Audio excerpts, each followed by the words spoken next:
Welcome everyone. Thank you so much for being on time, and we send blessings to Brianna on this successful transfer of her father home. So blessings. She'll be here soon, I hope. So let's take a moment. I posted the image for the Bija mantra, and I want to share that this morning. Those are the seed syllables for each of the chakras, and it's a beautiful way to find your way home, to ground in your chakras. So I'm going to screen share. This is a first. And there's the image of it. And we start at the, I'm pointing like you can see where I'm pointing. I can see where I'm pointing. So we start at the base chakra with Lam, all the sounds of the which is really the sound that activates the heart chakra, the Ah. So Lam, and the second is Vam, and the third is Ram, and the fourth is Yam, that's the heart. The third is Ham, and then it's Om, and it goes into and into stillness as you go up through the crown and into the eighth chakra. Okay? And then we'll do it again. So Danya was saying on Sunday, and I love this, we've created this Lover Your Home, which is using just the consonants. So LVR, lover, going up, Y, your, H, Om, lover your home. It's a way to remember. And when you sing it, let the lam, the L, the consonant really resonate for a moment. And here's Brianna. We're all here, yay. Welcome, Brianna.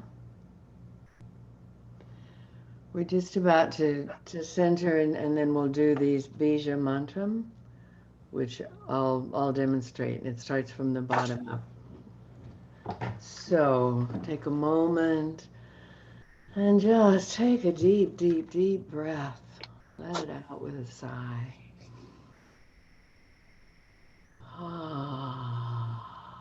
As if you're breathing in now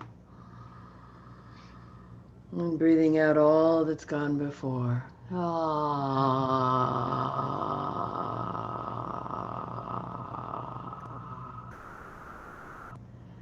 If you let your out breath be long and you pause at the base, it makes room for a full in-breath, for chanting of this kind. So breathing in again, we're still just grounding. Feel your deep roots. And breathe in as if you can breathe your light all the way down to where your grounding is. On the out breath, let your light wash through your grounding, wash it clear.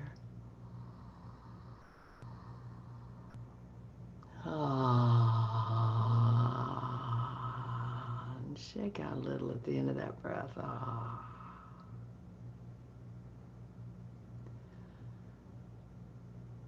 Breathing all the way in and resting at the top. Filling, filling, filling. The belly extends, lower lungs, upper lungs, and you rest full.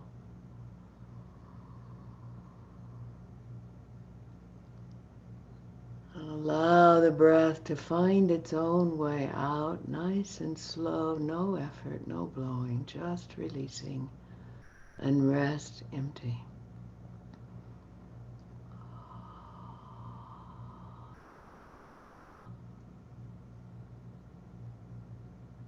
Arriving in now.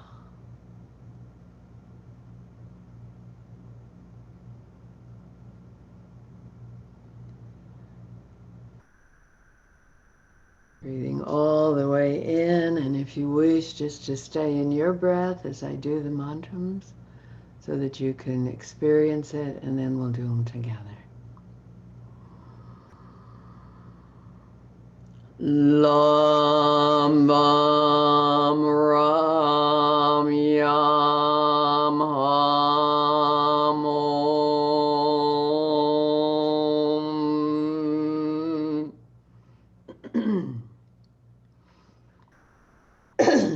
Doesn't help to have allergies. So let's do it together. And let's start with a full breath. Let this one fall out and rest.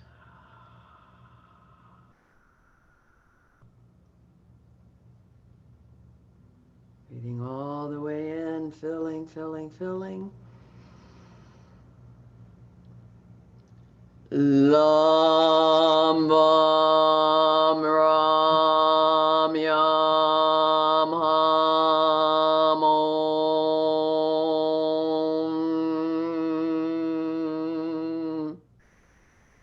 On the Om, when you go into the tongue to the roof of the mouth and look up, takes it higher into your chakras. Breathing in. Lam Bam Ram Yam Ham Om.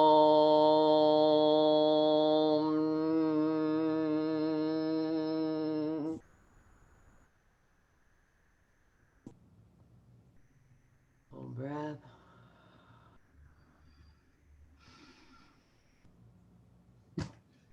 Lam Bam Ram Yam Ham Om.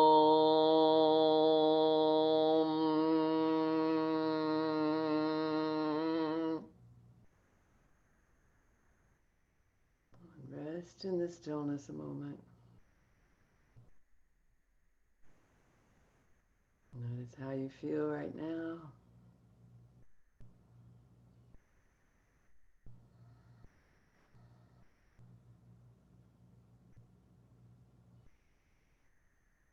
Releasing any breath from the body.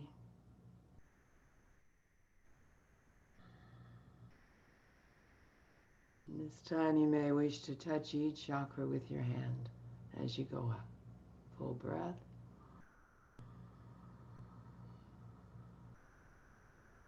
Lam Vam Ram Yam Ham Om.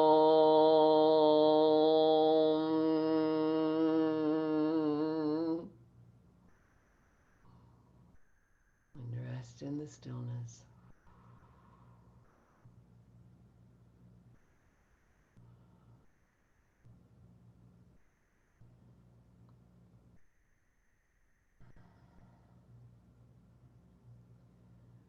Bring your hands up in front of your chakras if you're drawing the life force, Kundalini up through those chakras, all the way out the crown. Connect to the light of that transpersonal chakra and spread it around your auric field, bathing your auric field in light.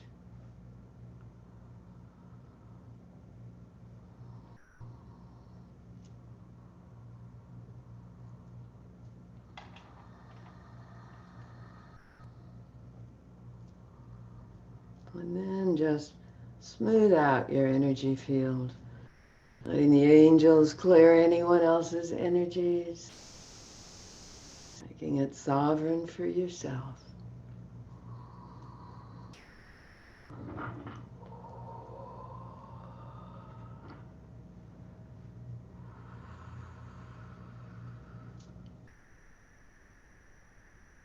And invite your light body to activate in yourselves, as if you're moving from what you think of as your physical body or even your energetic body into your light body that interpenetrates all the other bodies. Calling upon the heart of your soul, if you wish, to help you activate your light body in your cells.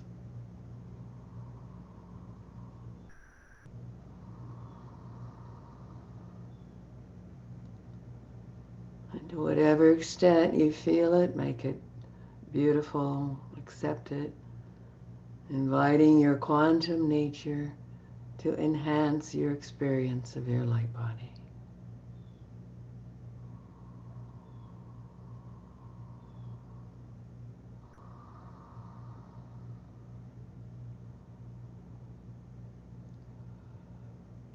Inviting your mind to be still, allowing higher mind to have access to your consciousness, to turn on your light body.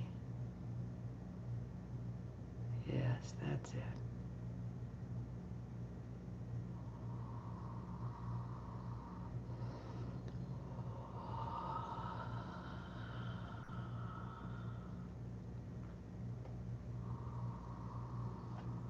And bless yourself.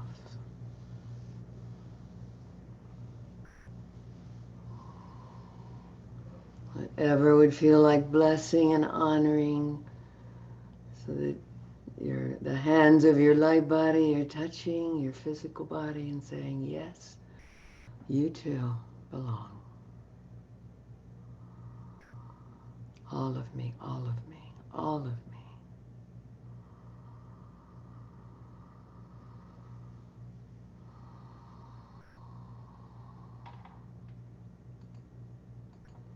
Blessed be.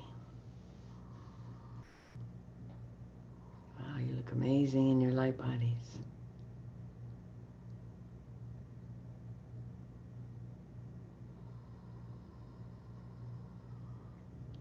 So let's get our light bodies and our physical bodies to stand a moment and stretch.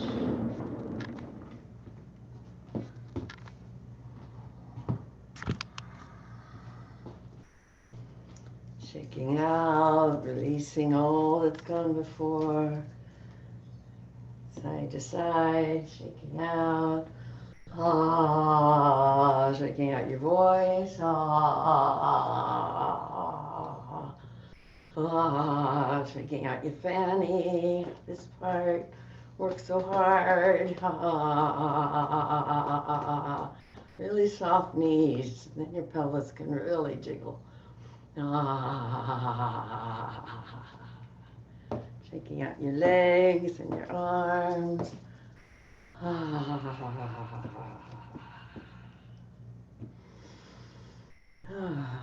Let's go really soft in your knees and just bring the pelvis in a big circle. One of the things that helps to open the Kundalini is to free up the pelvis so it has its own motion. And see if you can rotate your pelvis and keep the upper body still without tension, just freeing up the pelvis to move side, side, back, front. Breathing in as you go forward, breathing out as you go back. And let's do the other direction. Ah, ah, ah, ah. My first Tantra teacher brought in a belly dance teacher to teach us how to really free up all these places that tend to move together. So now let's move the shoulders. Big movements. Breathe in as you go up. Breathe out as you go back. Ah.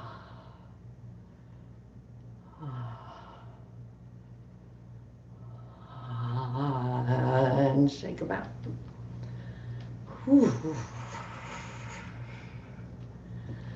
And then let's let the body go forward. The head goes forward. The body follows.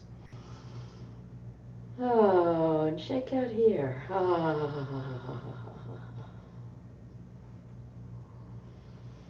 Let your knees flex and bend.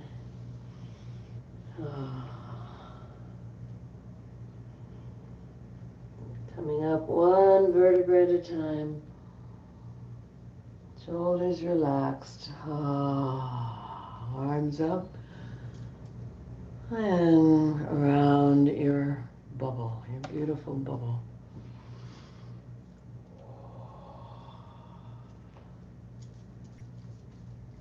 Okay.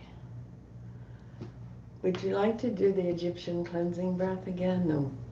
That one? Yes? No. Except I can't see you. Okay, let's do it. Let's build some energy. And then the bellows breath.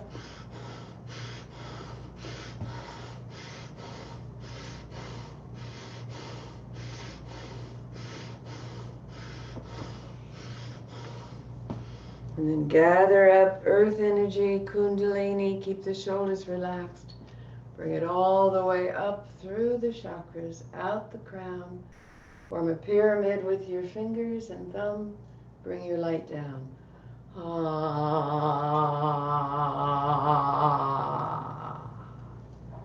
Gather up earth energy, kundalini. Breathe it all the way up through the chakras. Shoulders relaxed. Put your hands in a pyramid. Bring your light down. Ah. And once more.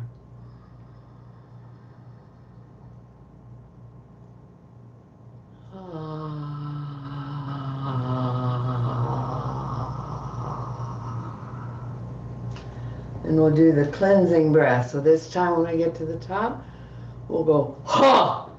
And you just wash through with light and send everything else into the earth. You ready? Let's build a little energy.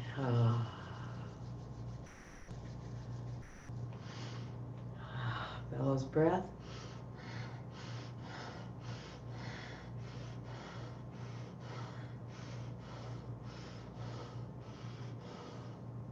Gather up the energy.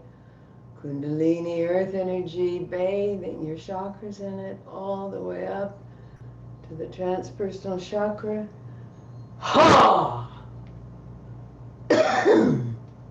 Again, washing through, breathing up, nourishing all your organs. Ha! Once more. Really make it a statement. Oh, this is my body, everyone else out. Ha! All right.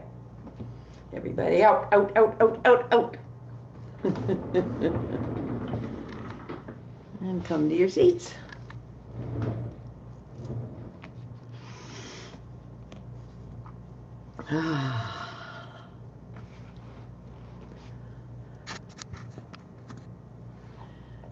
So let's check in. Would someone like to time?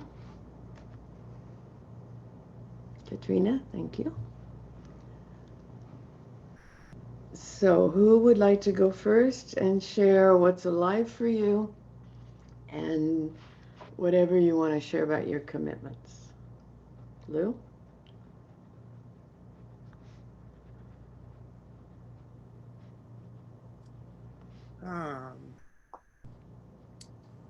What's alive for me is is feeling less alive than usual today. Um, I've yeah, just in a bit of a struggling place, feeling in feeling in need internally to stepping back and toward nurturing wounded children within. Hmm.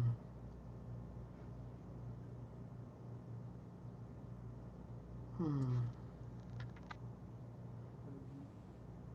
I'm also aware that this is our last session here, and I've decided not to do the next uh, session just to take a break. I'm going to be doing some traveling, and so I'll be taking a break, and so I'm aware of it. Also, uh, there's a sense of saying goodbye and of it not being easy to say goodbye, of my tendency to leave before I leave. Hmm. And so that's why I push myself to go first.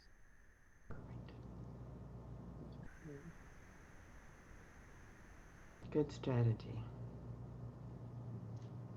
You want to say anything about your commitments?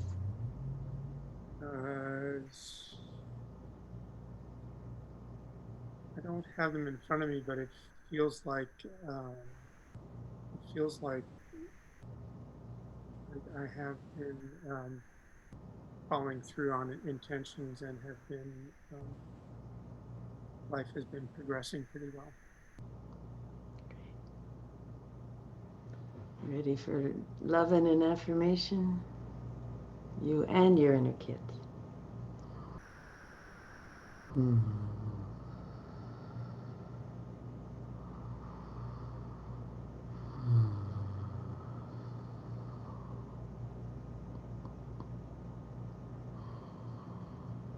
Hmm.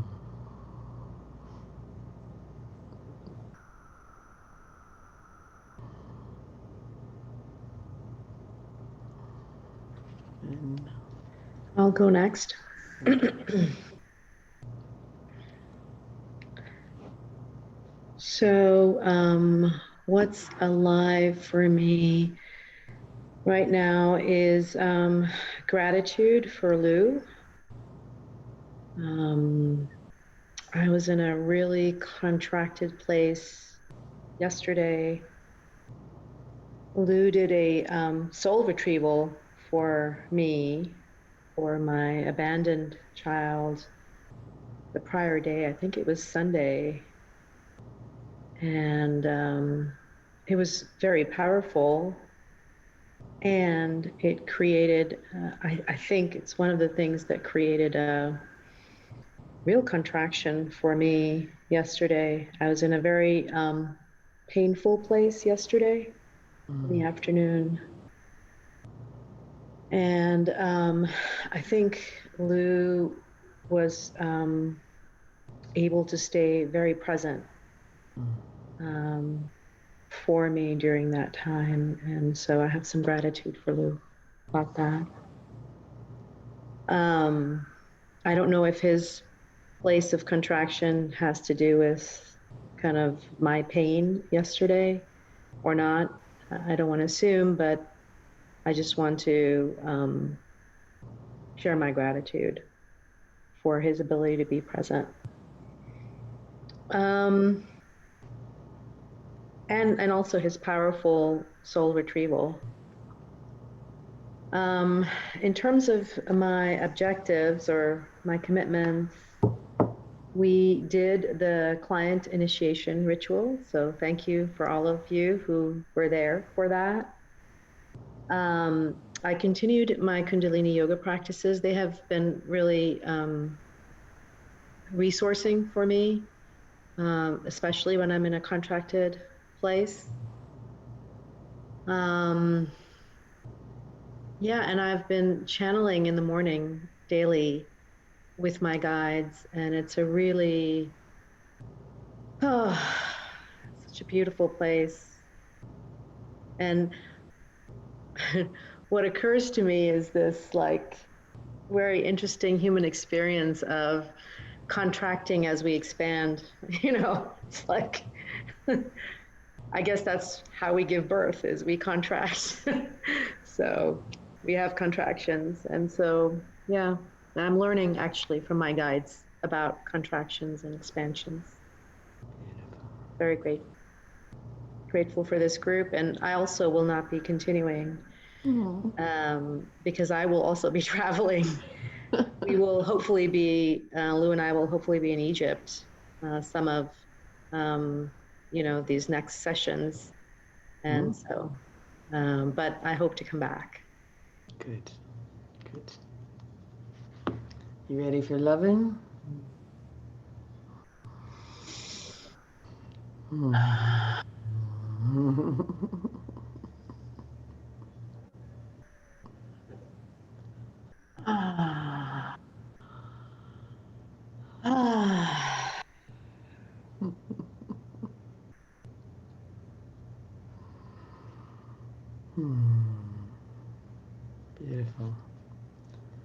I never want anyone to leave because we're such an amazing group, and I totally understand. Both can be true. Lisa? Just to let everybody know, I need to step off probably at 1 o'clock just for a few minutes. I have a telehealth appointment, so I didn't want you to know why. You wanted to know why I disappeared and came back. Um, what's alive is transformation, and I think that Hannah and Lou were able to put some words to something that it's very fast right now. It's very fast energy coming and going, and it's hard to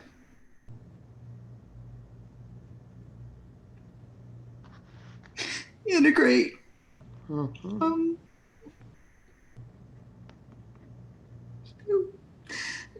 Sometimes I like feel happy and content, and it's like, whew. So I've taken my time with doing too many of my craft exercises because they're pretty intense. So,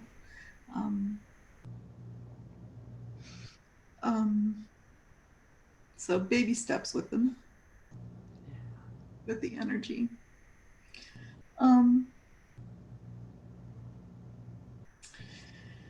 But I did end up doing lots more movement, walking, moving around, dancing, getting inside my body. So that felt really good. Mm.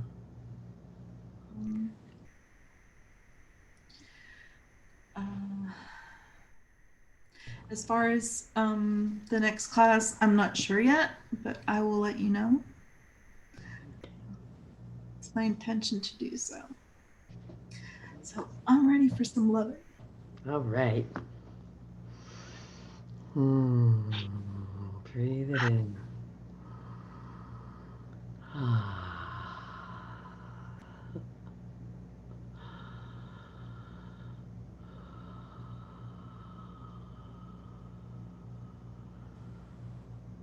Thank you.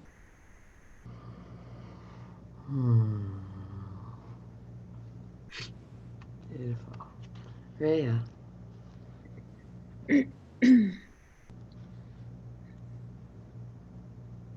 I've also had a lot of transformation.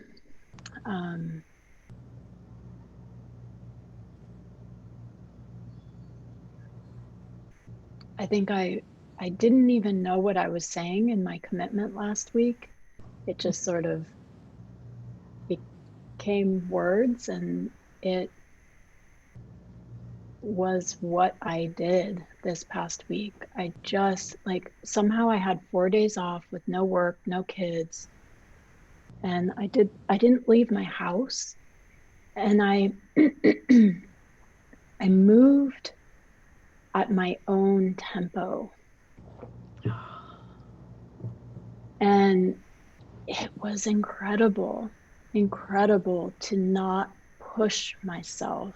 I'm always pushing myself. And I think I understand my root. Like, I remember when I discovered my heart, like that I could make my heart fill a room, and I could make my heart,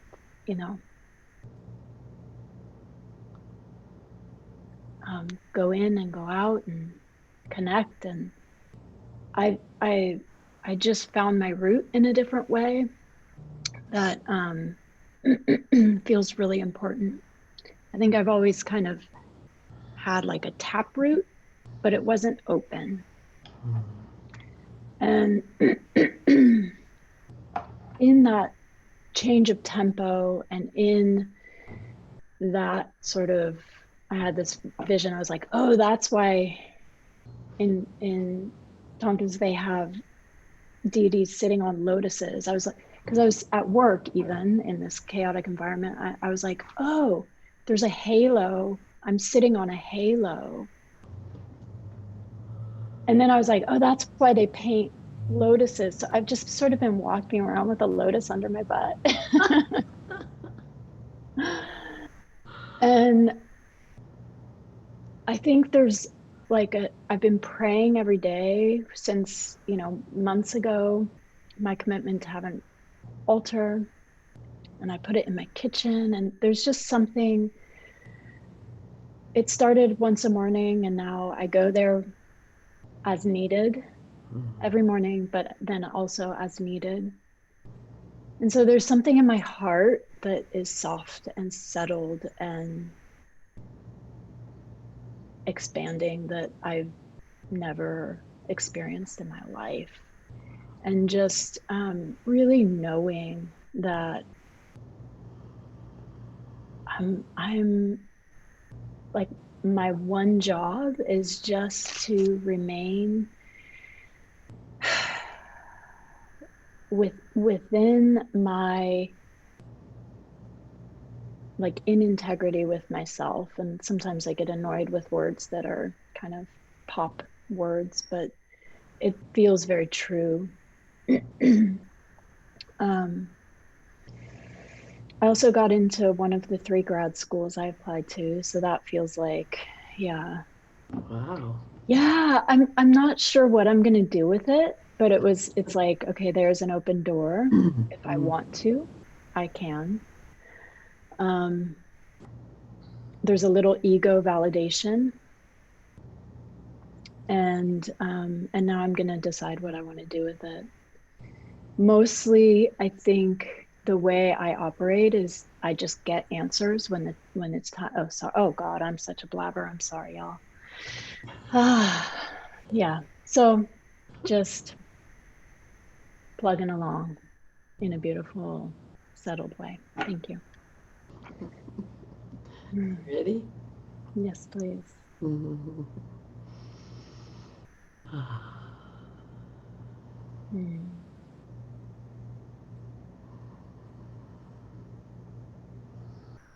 Thank you. Mm. And it's Brianna.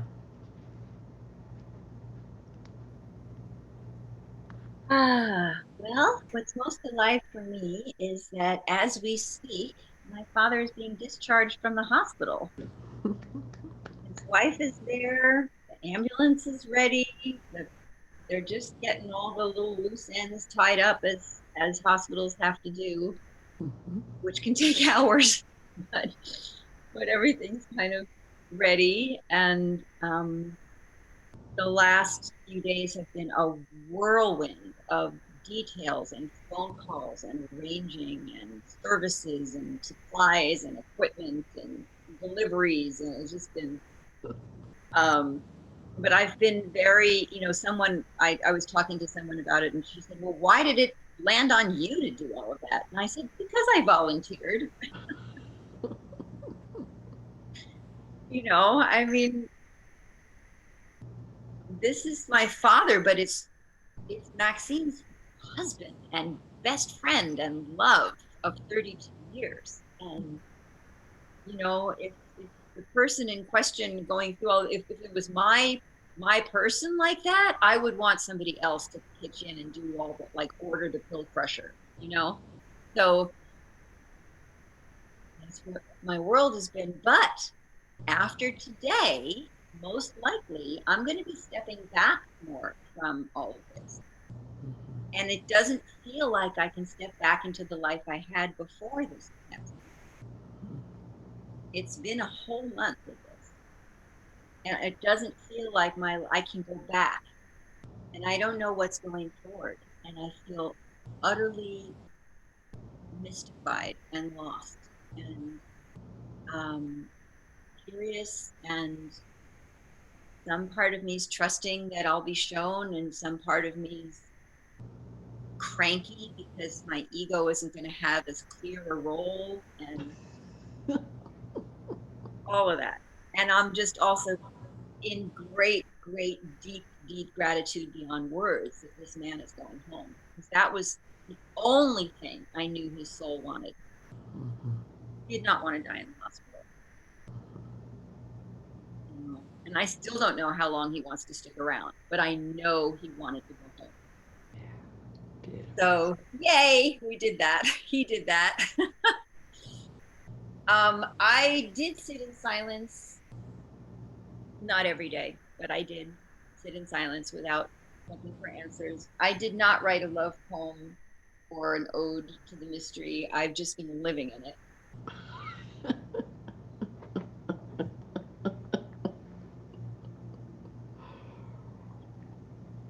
Up in my life. This morning, I was going to do the feminine meditation, and I got a bunch of phone calls, so I didn't get a chance to do it. And but I'm glad it's still there. And now I'm just looking at what the other thing. Hold the child who doesn't feel worthy of singing, or guidance or protection. I'm not sure I did that either, but there'll be plenty more opportunities. So. Good. Ready for loving?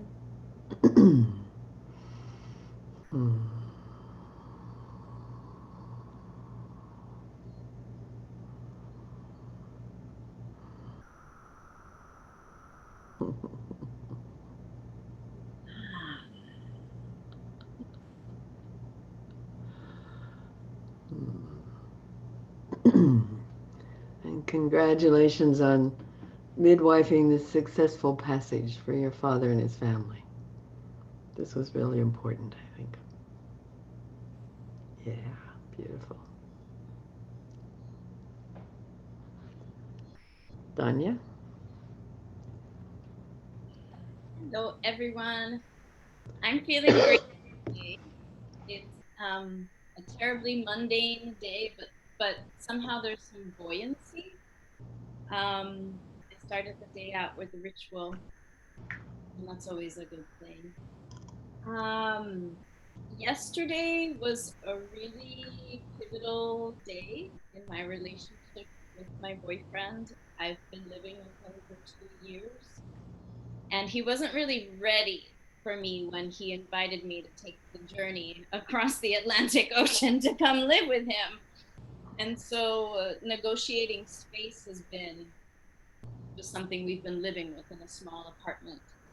And yesterday, the spirit of redecoration and reorganization touched him immensely.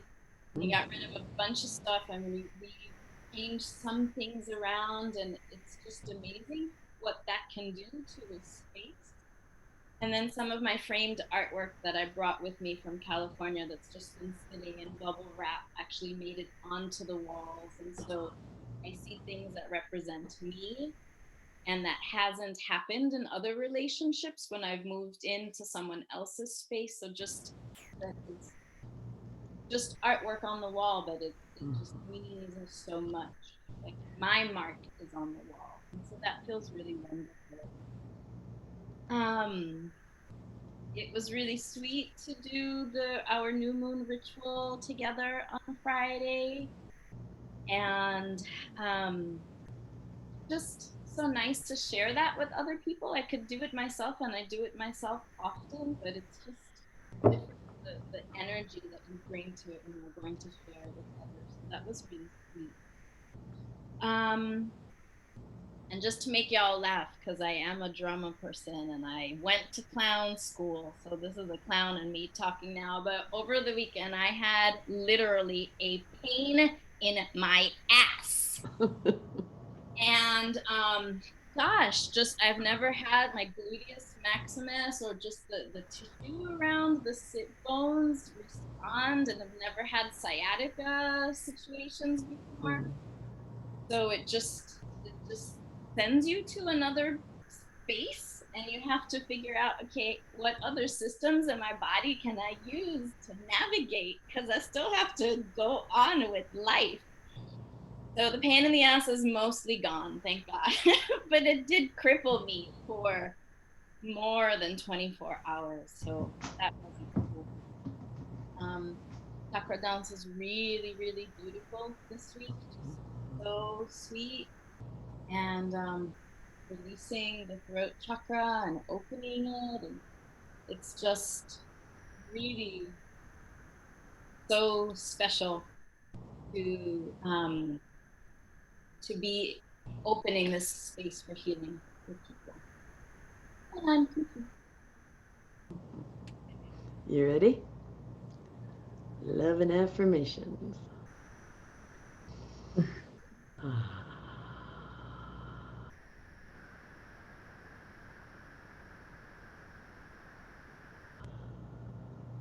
Hmm.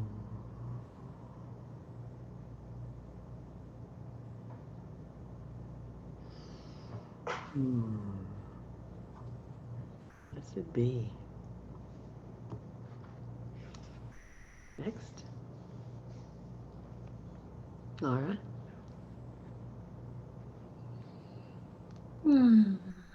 Hello, everyone. I'm so touched by all the bigness in the world right now, and in some ways, I feel a tiny bit of relief to know that I'm not alone in the fucking ginormous energy that is present right now. Mm-hmm. The last 24 hours, the word tenuous comes to mind. I had a moment where I just wanted to bolt, just like, it's hard to even put it into words. The energy is like, it feels cosmically huge, like nothing direct in my life. And yet there's this like almost like uneasy feeling of bigness. And it's almost like I have to stretch myself bigger, almost like in labor, you know, the contractions that you spoke of, Henna. Just I have to stretch myself and allow for the bigness to be there in order to not feel like it's going to consume me. I kind of got slimed by my dad again yesterday, so I'm really going to have to hone those rituals in, because there's something that I'm working out with my father right now, and it's very intense. So this morning I felt pretty uncomfortable, really aware of when I don't feel cared for in relationship, and learning how to communicate that without defensiveness. Because historically I bite in order to set boundaries. And that's what I learned to do as a little person. And I clearly, as a 51-year-old woman, sovereign woman, I don't want to bite to have to set boundaries. I want to bite for fun. But yeah, so I can really see that there's this just colossal energy with my dad that I'm working on right now. And a part of me doesn't want to do it. It's hard. And he is intolerant of any kind of emotion that comes up in me. And then he just like shuts me down. And I'm actually really tapping into some anger and rage. And I think that's a good thing. And so kind of trying to figure out, wow, already? Oh my gosh, that's amazing. Commitments, I'm about 50%. I definitely missed the client ritual for a little bit of a time change error there. I have completely cleared out my closet, my clothing, and I have another layer to go, but my goal is to have only things that I really love and feel empowered and embodied and sexy and sensual in, and like good in. So stillness, I have a hard time with stillness. I notice that I get kind of uncomfortable slowing down, so I'm gonna work with that a little bit more. So I'm ready for some loving, because I'm receiving more easily than I used to.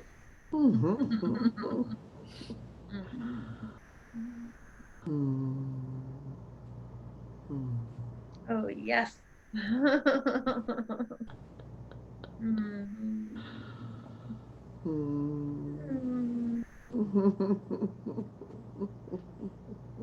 Thank you so much.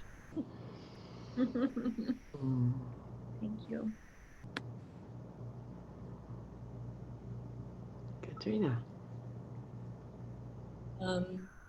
I feel like I can sound in with everybody. I'm definitely feeling something moving through my field, my nervous system today.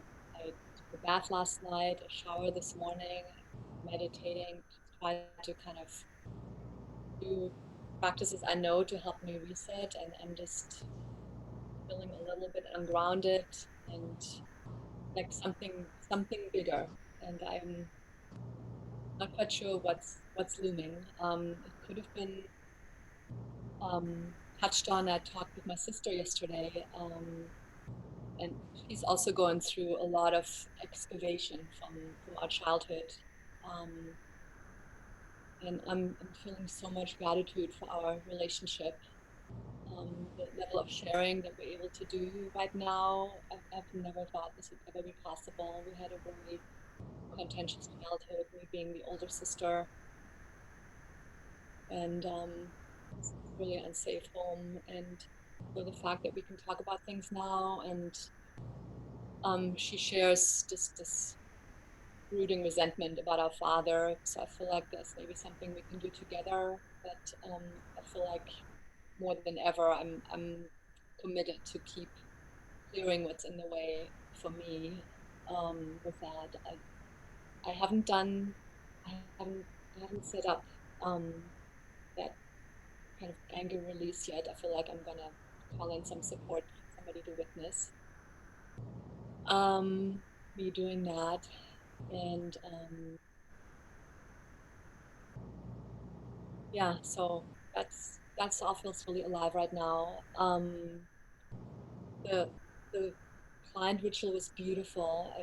I just felt the power of us coming together and doing that, and I planted my little seeds, and I've gotten two calls with potentially interested people. So it's already working, and I've given myself like a month for it to sprout and bloom. So that's really exciting, and it just reminded me of the power of sharing in ritual. It feels like a really old practice that I've done for lifetimes. So it's really beautiful. So thank you, Hannah, for inspiring to do together, and then for all of us to for creating really beautiful. My other, let's see, I got a lot more done on my taxes, and I made some time to sit with my ginger tea. I did that 3 times, and it was really sweet. I feel like my body really responds making that time to really to drink in and nurture and be present with myself in that way. Thank you for the suggestion. Ready for loving? Ah.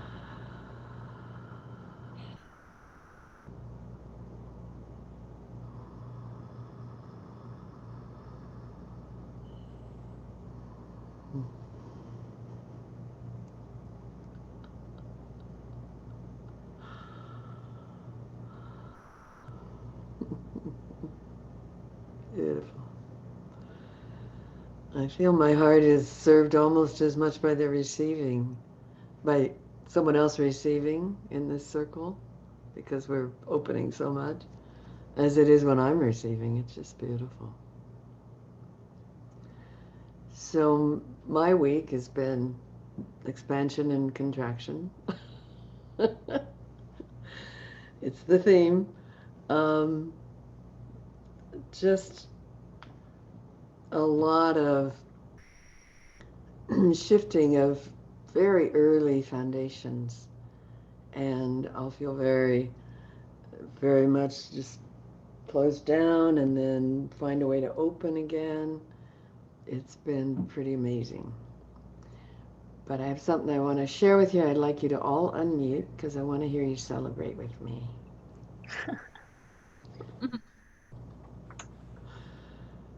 I got my staff person. Yay! I hired the quintessential person, I feel, Great. and Yay. I think it'll be lasting.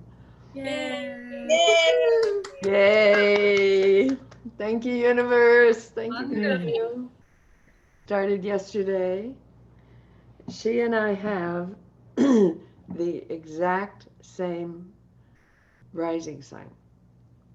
Not just that we're both rising Sagittarius, but 8 degrees. So our entire chart is exactly the same orientation. Oh, Mm. wow. So we really understand each other's personality. Her moon is where my, no, her, her sun is Aries where my moon is. And she has a whole lot in Aquarius where my sun is. And she has 3 planets in Capricorn like I do.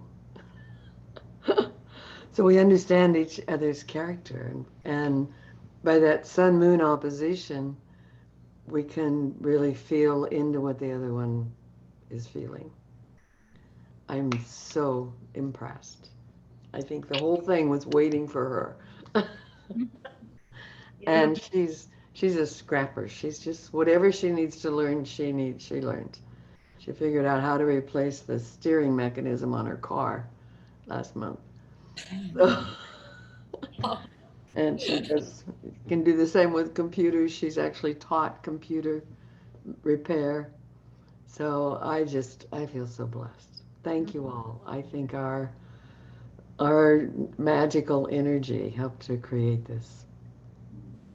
So yeah.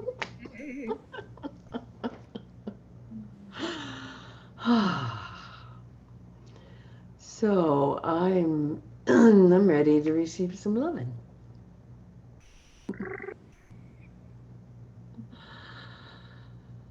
Hmm.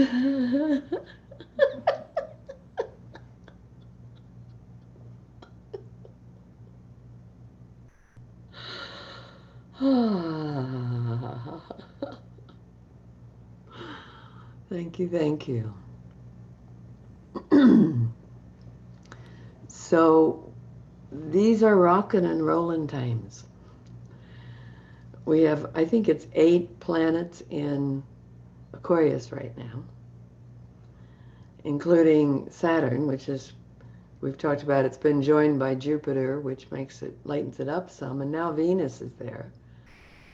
So it's shifting the foundations under everything. And you only get to understand what it's like to be so Aquarius as I am at 0 degrees. It's that electric energy is really strong. And now we've got square Uranus, which rules Aquarius and the astrology and the internet. Uranus and Mars, who aren't very happy being in Taurus, square that. So it's all getting activated. So I think that's the contraction expansion we're experiencing. And self-care is going to be really important through this time because these things shift slowly. It's going to be a few months of this. But what I love about it is whatever in our foundation isn't really authentic to who we are is getting erased.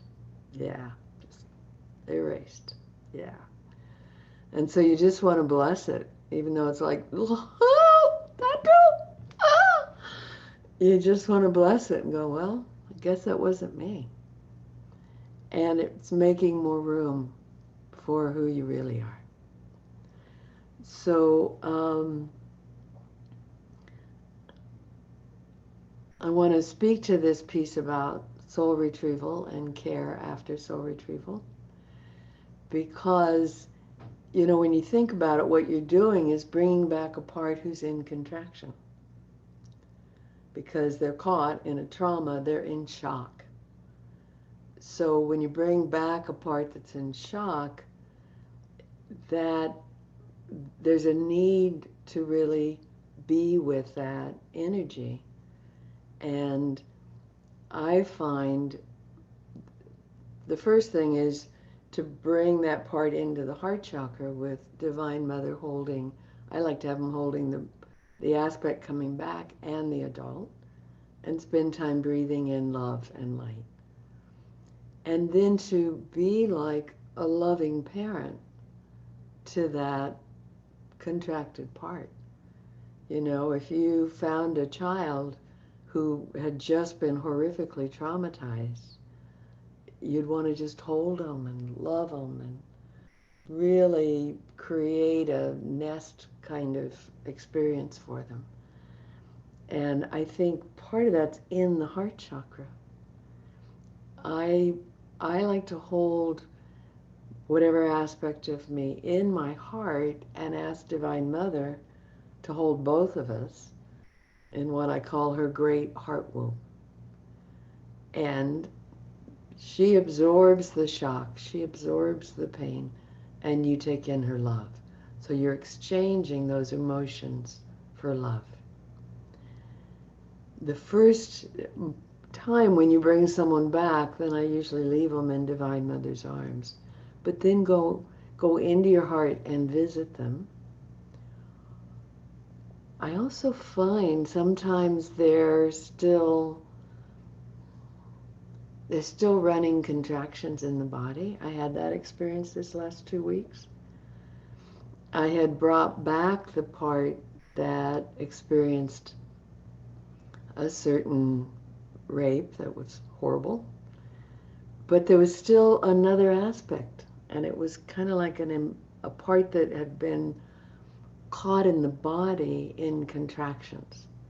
So when I did the soul retrieval to bring in all of that part of me, all of a sudden my pelvis was contracting again and tightening, and I was getting pain in my pelvis again. So then I want to really be like a good nurturing mother and a good therapist to that young self. And I was having conversations about come into my heart and I'm an adult now.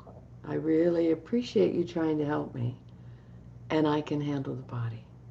I'd really like to have you come into my heart and just be a child and let me do these adult things like sexuality. Because all of a sudden it was like, God, I wasn't responsive erotically, and I almost couldn't feel my body. And I realized that's that part of me that has tried so hard to not be in the body. That she managed to get out of the body, and then coming back, there's this integration process that takes a little while. It's interesting when another aspect comes into now,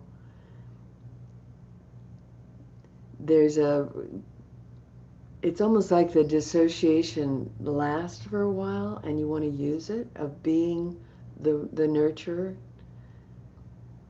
Integration itself is a moment, but there's this process of preparing for it and coming into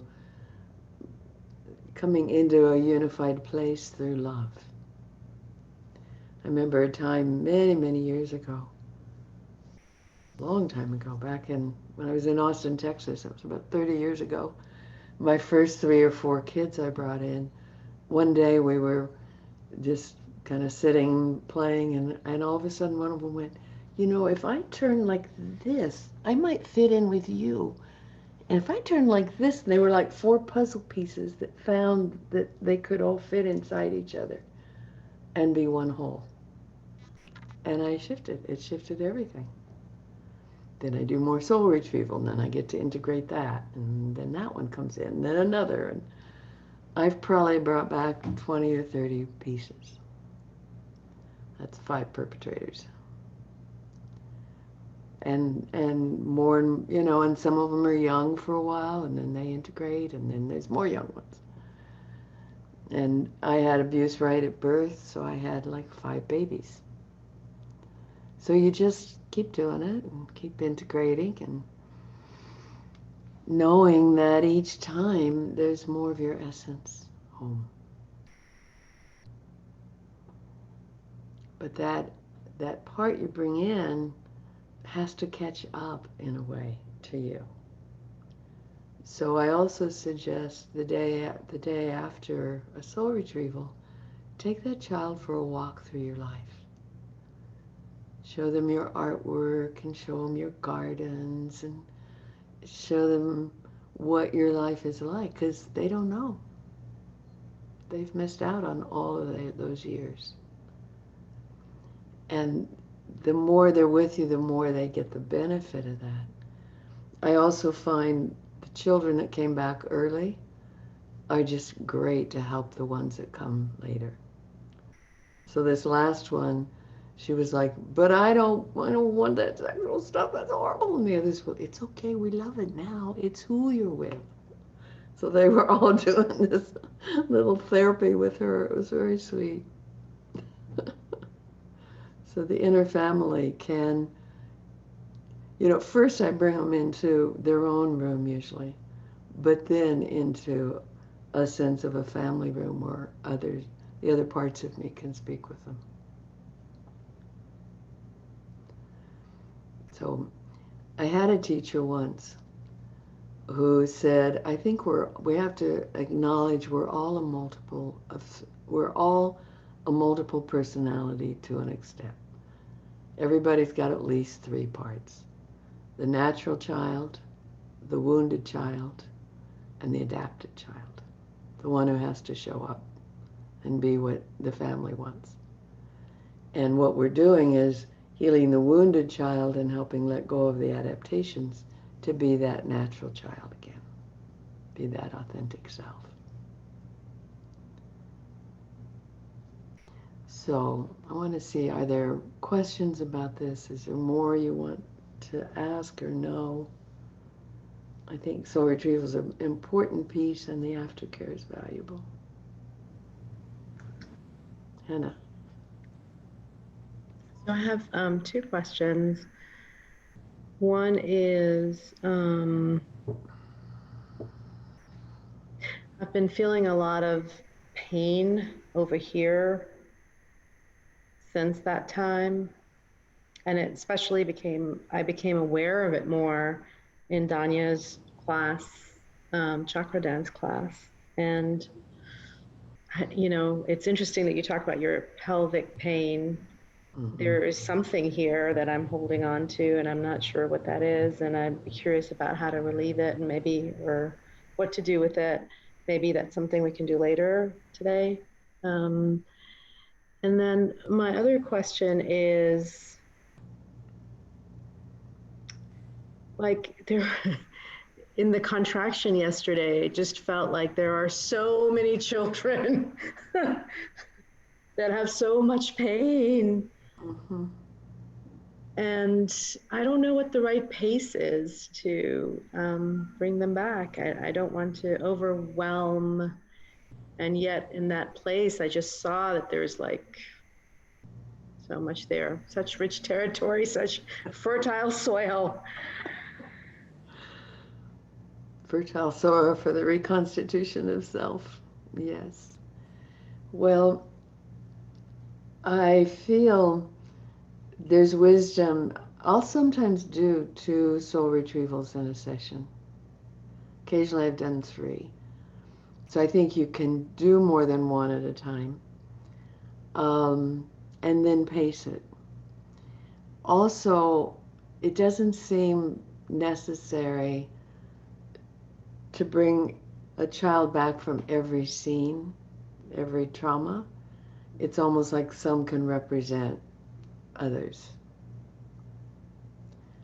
And the psyche will pace it.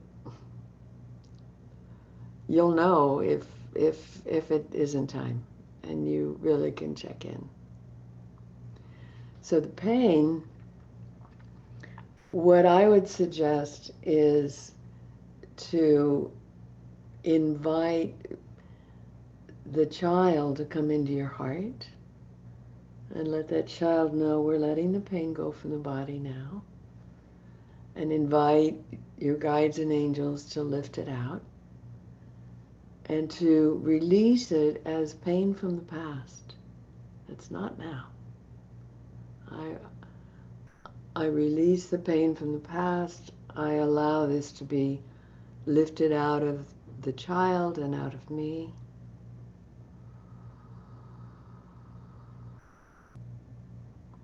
And can we all send some healing energy to your shoulder? Great. It's nice to be in a group of a lot of healers, distant healers, yeah. So in this case, when we send the energy, we want to see it clearing, not just adding more energy, but clearing, releasing, sending it up and out.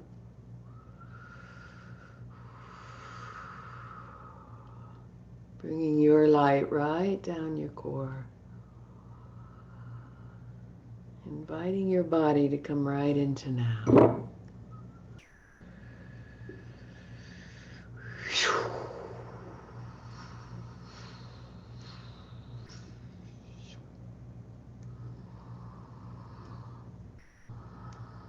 I feel like Kali wants to come and just something out of there. You want to let her? Yeah. Kali Ma.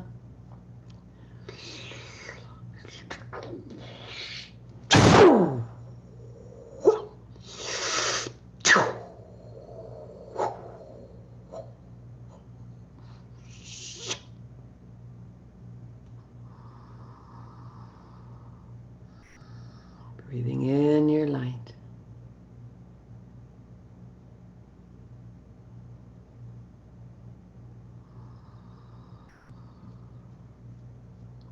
How does that feel?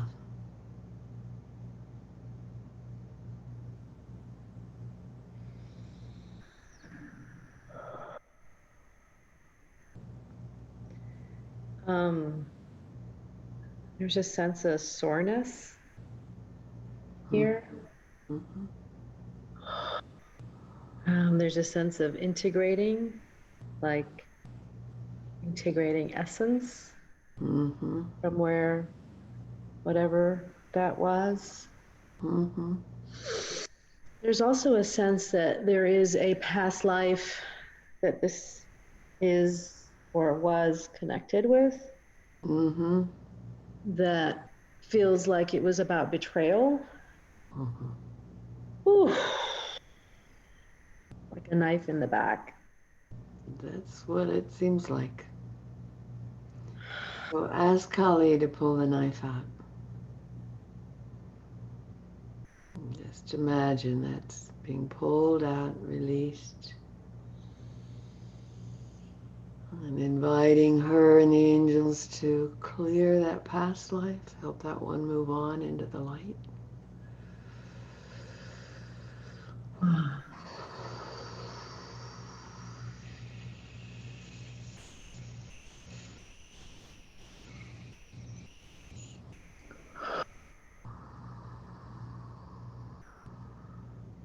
Inviting the loved one of that one to come.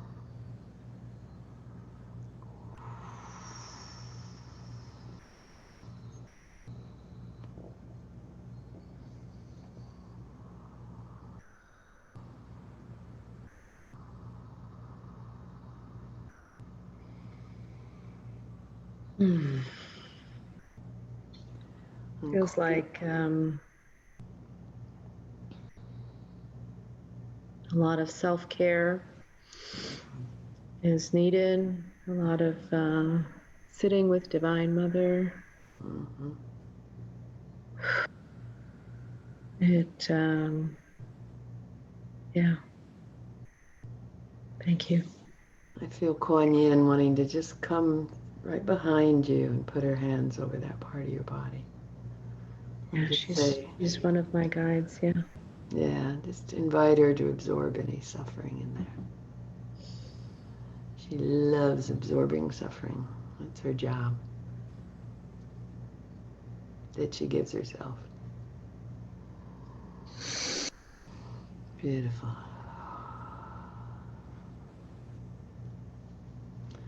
I have such an orientation to, if there's a knife in the back, pull it out. If there's a sword, clear it.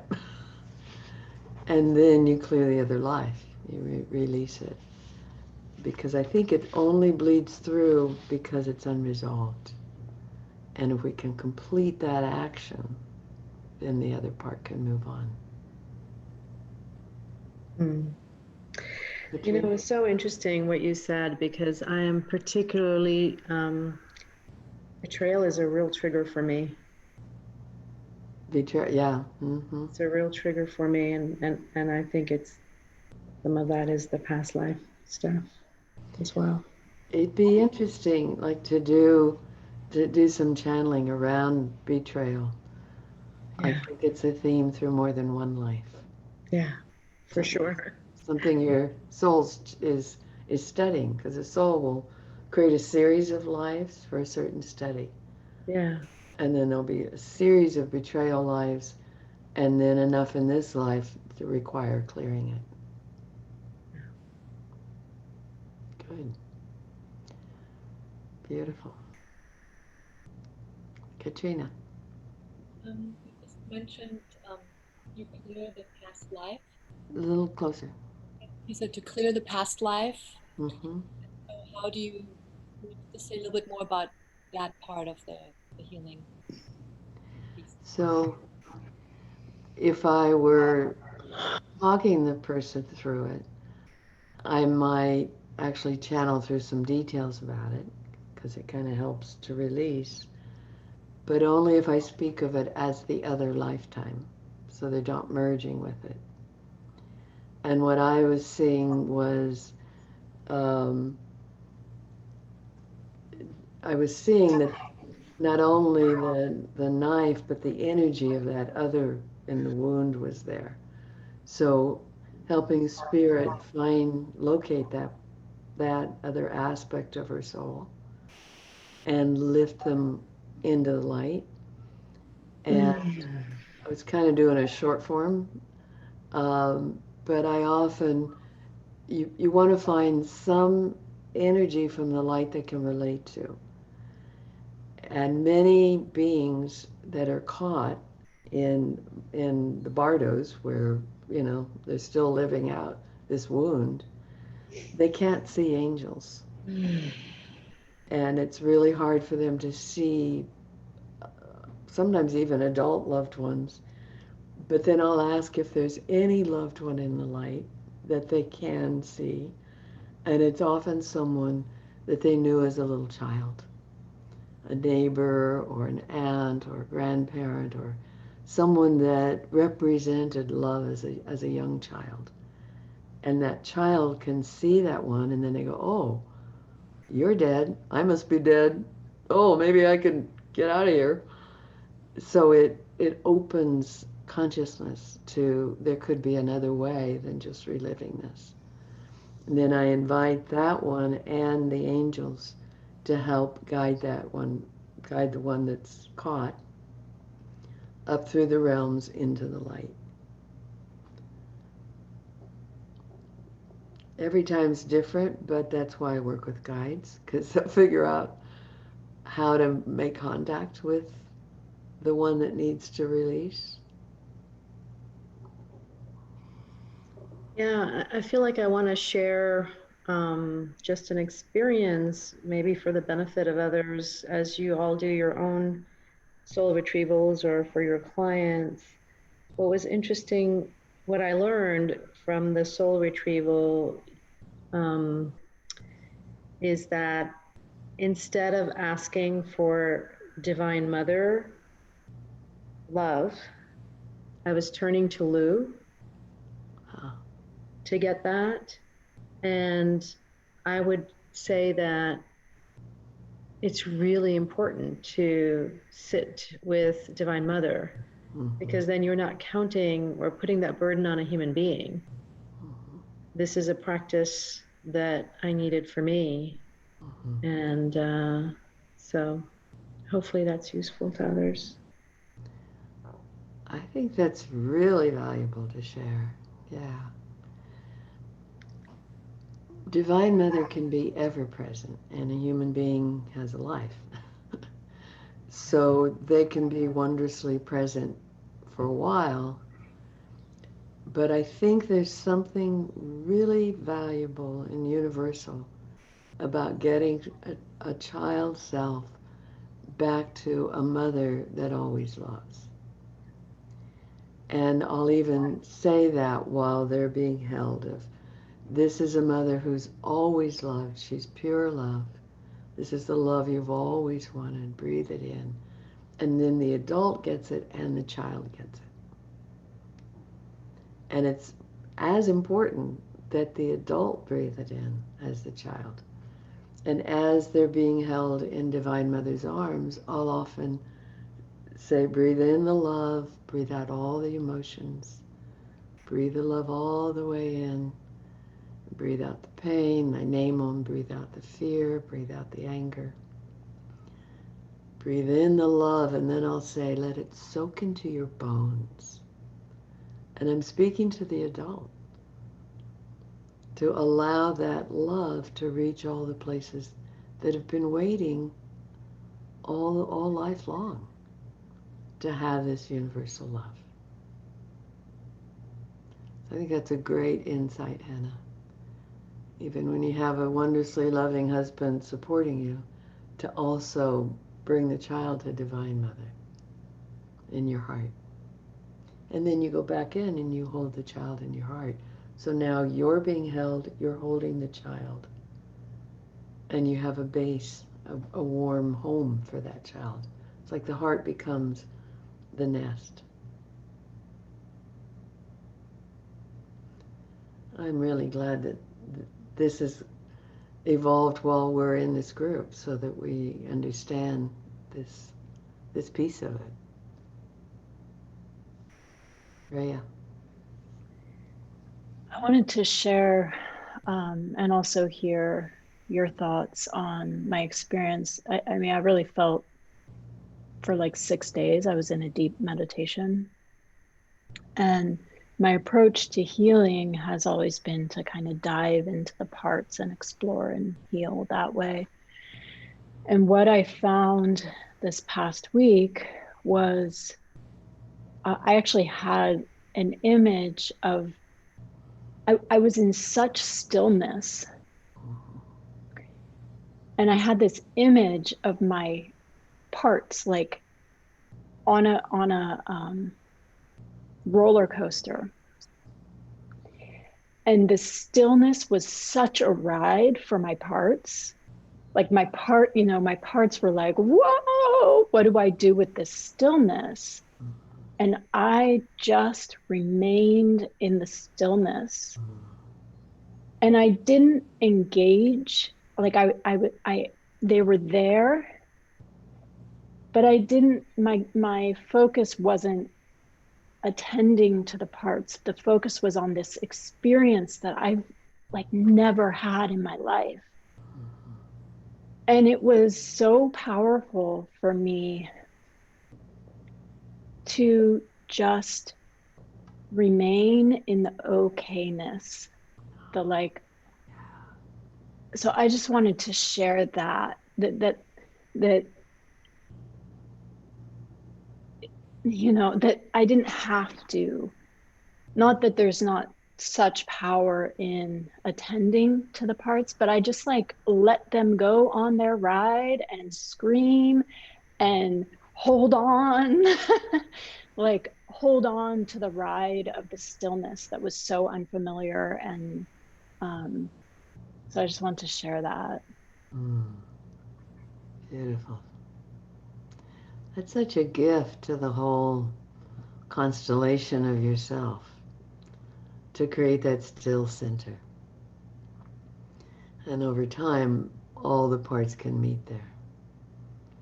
But you know what most of us didn't have as children is an adult on duty. Someone who was solid we could lean into. And it sounds like that's what you're becoming, is that solid, Yeah, I mean, I never had security, not even in utero. And so I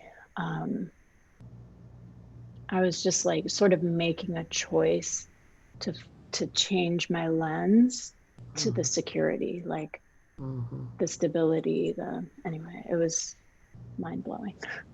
Beautiful. Beautiful. Lou? Are you finished, Rhea? I'm getting in touch with some kind of karma of being looked at as the betrayer. Hmm. And this new scene that I hadn't thought about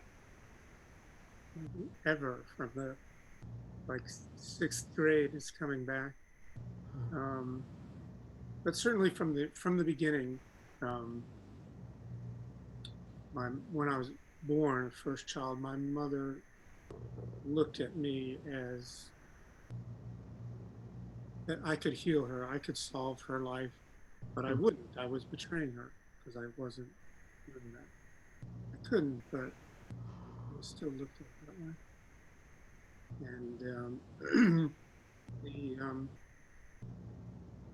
the scene in the sixth grade, I like had this role of importance where I would come in early and set up the chairs for the choir rehearsal before school. And one of my teachers was there and told me that I needed to wait, that I couldn't do it at the usual time. And, part of growing up without guidance is winging it. All childhood was trying to figure out how to do things without an adult telling me how to do things. So I went to somebody in the administrator's office and asked them if I could do it. They said yes. So I went ahead and did it.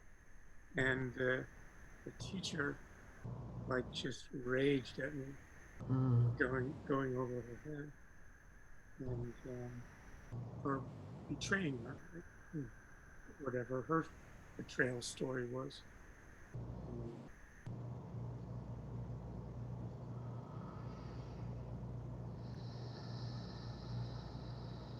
That all just sort of came together. Sounds like a good piece for soul retrieval. Yeah. And again, these themes, if you work the whole theme and just bring back each part. Because I think when we set up a curriculum, we get a lot of repetitions of the story.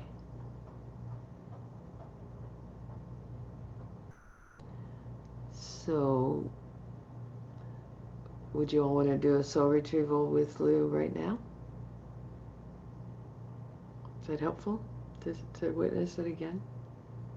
Would you like to do that? Okay, good.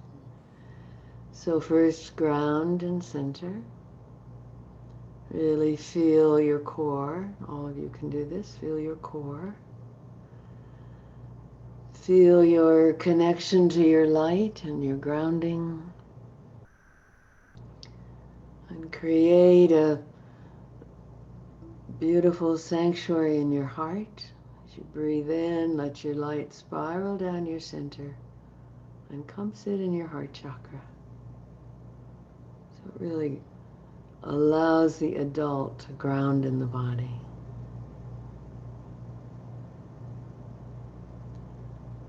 And then when you're ready, invite Divine Mother to go with you and imagine she and your adult step into the scene with that sixth grader. And let's have an angel take care of the teacher. And go to the boy and let him know that you love him.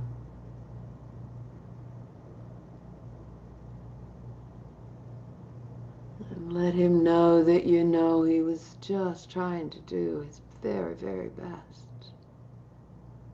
And you love that about him.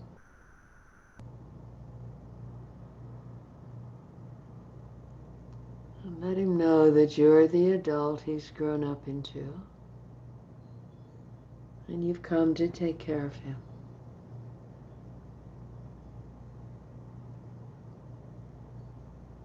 And that you've learned a lot about being a good parent. You'd really love to take care of him. You can do a much better job than his parents. And if he'd like, he could come live with you in your heart where you can take care of him every day. Would he like that?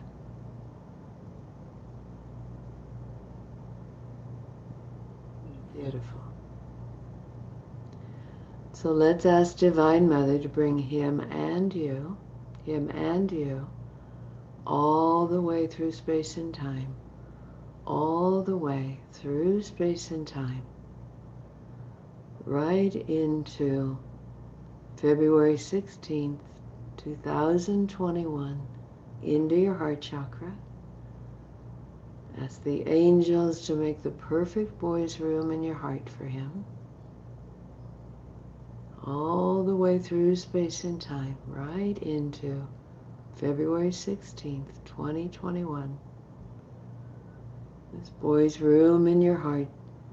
Perfect bed for him and playthings. Whatever helps him feel at home. Let him know he belongs with you. And if you're both willing, asking the angels to create a big rocking chair or a beautiful place for Divine Mother to sit and hold you. And invite him to crawl into her lap and you as well. She has a big lap. Allowing her to hold you, breathing in the love, breathing out all else. She absorbs the betrayal, the hurt, the shock, confusion. And you breathe in the love that fills that space.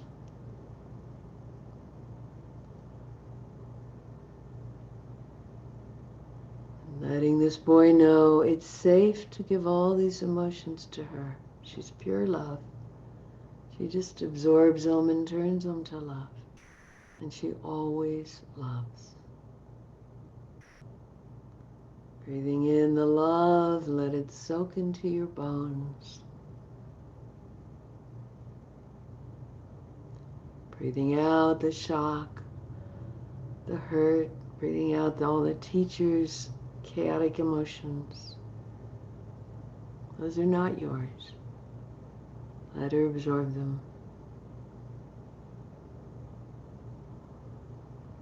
Letting the love fill those spaces.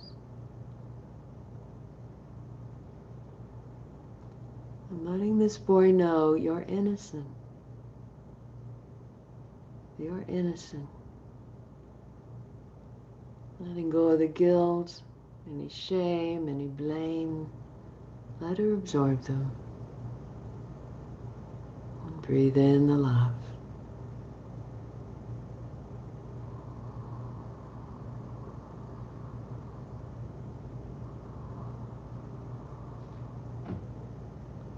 And ask this boy, is there anything else he needs?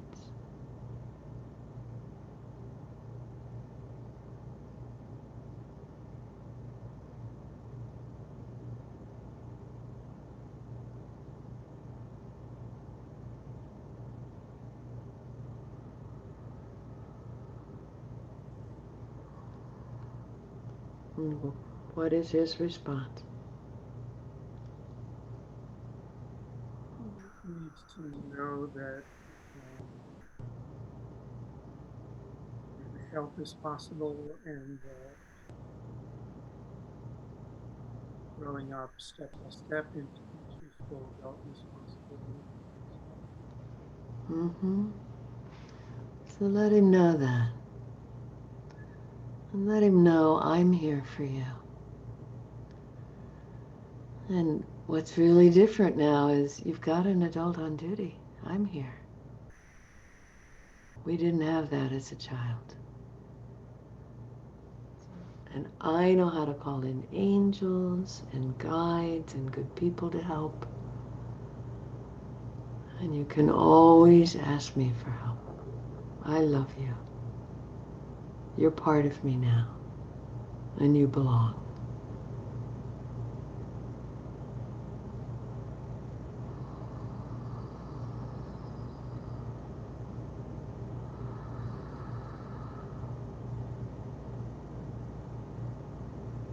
Breathing in the love. Divine Mother's always here too.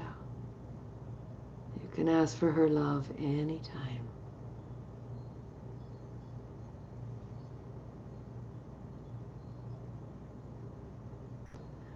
And then I think it's wise to create a closing because it helps the child know they belong. And so letting the child know, I love you. And I'm going to take my leave. I'll be back. And if you need me, you call me.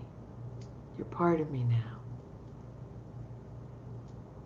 And when you're ready, go to the door of the room, say goodbye, and close it behind you. That helps the child feel they're actually in a chamber in your heart.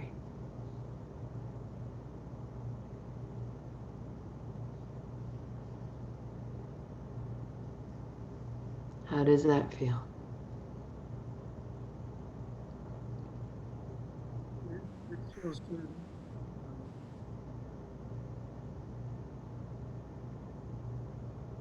Brings brings up both gratitude for A little louder. brings up gratitude for the times that I have found belonging and the sadness for the times when that was missing. Mm-hmm. Good.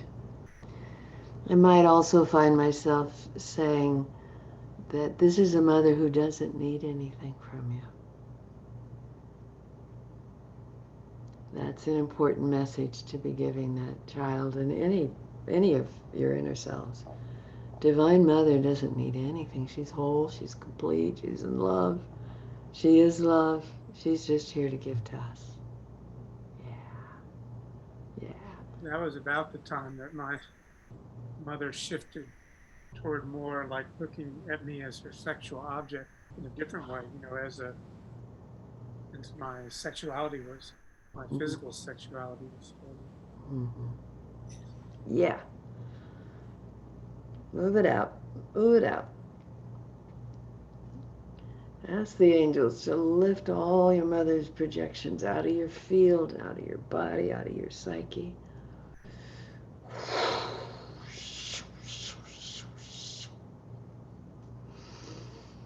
Yeah. Beautiful.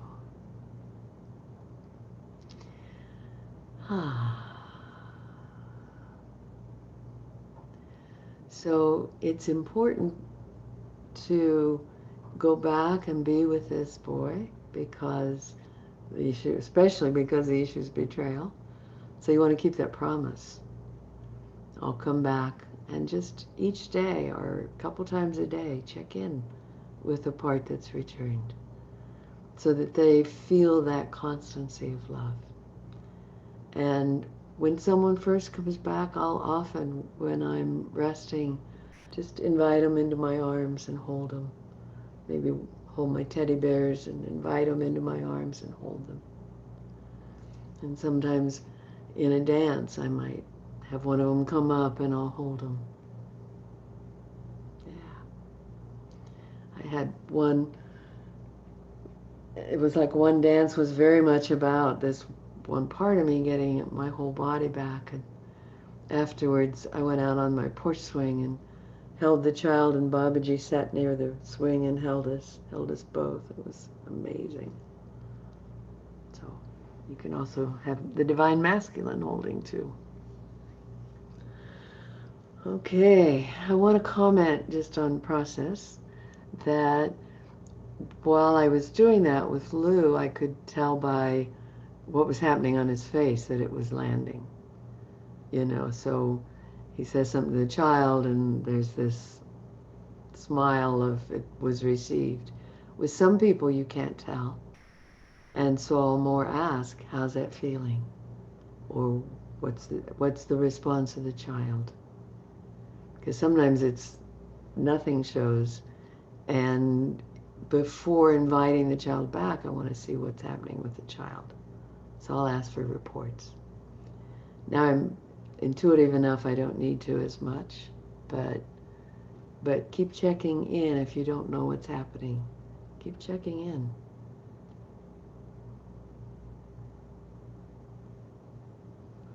Okay. I have one more thing I want to say, and then we need our bathroom break. The Bija mantra is a beautiful thing to use when you're working with someone remotely or on a table. So when I've got someone, like when I'm doing the codes for new humanity work, they're lying still, I might use the Bija mantra like I'm singing through their chakras. And it helps them to come in and to ground in their chakras.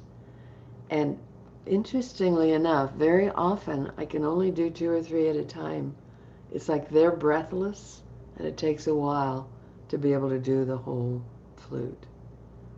I call the chakras the inner flute.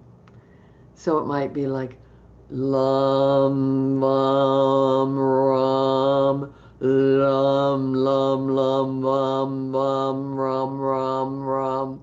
I'm really opening those chakras. And then I keep going until the whole flute wants to be sung. Yes. Evelina, is that like a harmonics, if you will? Like you're sensing when it opens? Yeah. Like, can you feel like a little whew, release when it, yeah. Yeah. Mostly I can feel that when I do it next time, it can move.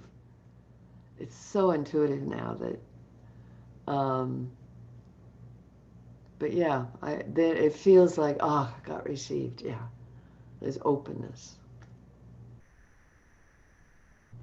Are you chanting that out loud? Yes. Yeah. I'll chant that out loud. I think we did the Tibetan overtone chanting in this group. I may do that out loud. It gives them something to focus on. It helps them get into now more. And I might say I'm going to do this chant that actually is a sound for each chakra. So just feel your core as I'm chanting. Breathe deeply and receive. Because the more that the recipient is in now, the more happens. I have someone that I've attempted to do the codes for new humanity work with, and she lays down and her mind goes, and not much happens. Surprise, because she's so busy. So I've learned with her that even though it's often work I do in stillness, that I need to keep inviting her to drop in, feel her core, let go of your mind. It's safe to be still. I have to really coax her into now. I love you all.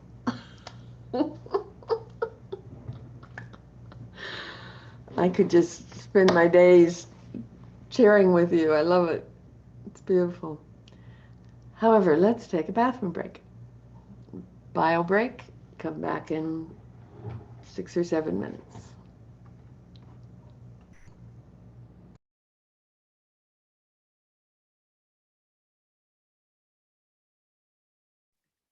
Evelina, if you can hear me, I might be a few more minutes than that.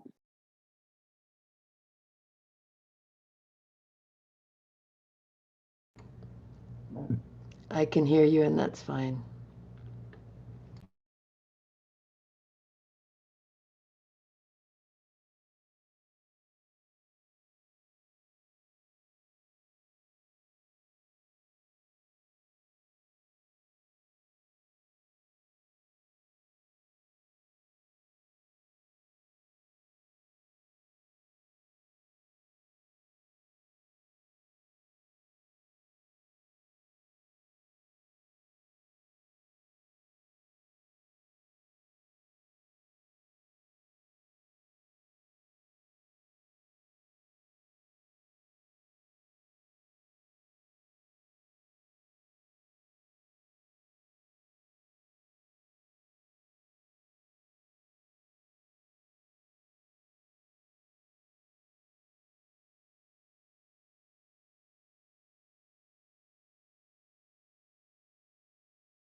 Yes, it'd be lovely to put your poem in the chat. It just made me think of all of you and just the work that we're doing together. It's a Hafiz poem. Love Hafiz. Thank you. Oh, beautiful. Thank you. Actually, would you like to read it to us?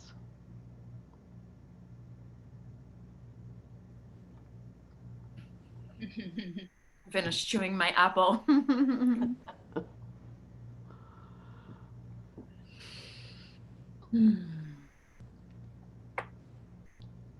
Light will someday split you open, even if your life is now a cage. Little by little, you will turn into stars. Little by little, you will turn into the whole, sweet, amorous universe. Love will surely burst you wide open into an unfettered, blooming new galaxy. A life-giving radiance will come. You will become so free in a wonderful, secret, and pure love that flows from one pointed, infinite light. Oh, look again within yourself and spin in eternal ecstasy. Behold the beautiful one from the vantage point of love. It is conducting the affairs of the whole universe in a treehouse, on a limb, in your heart.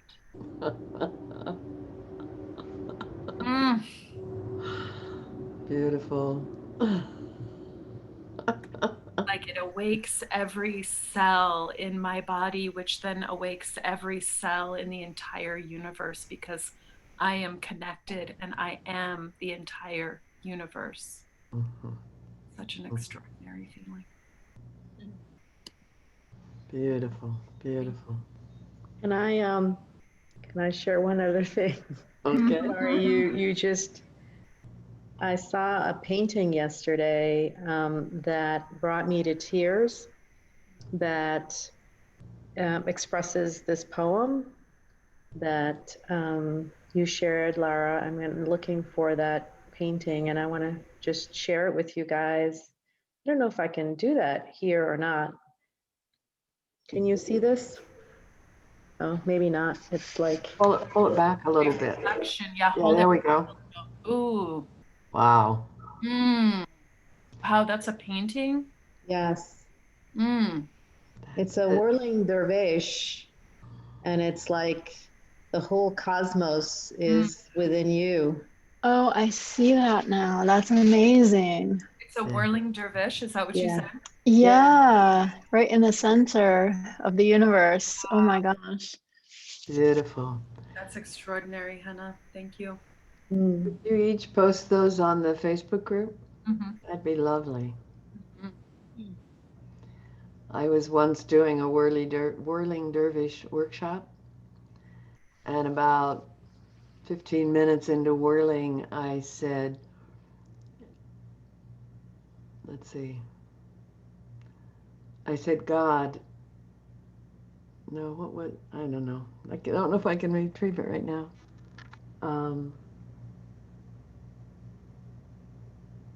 I said, God, be me. And I heard, no, you be me.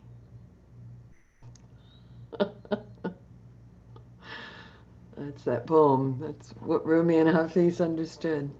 Yeah. And the image. Thank you. Well, shall we call in our friends in high places?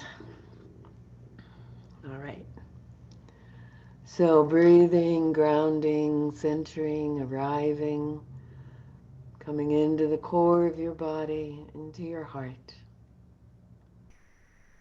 Inviting your soul to help you open to the highest wisdom in your whole existence, that you may know your oneness with the universe.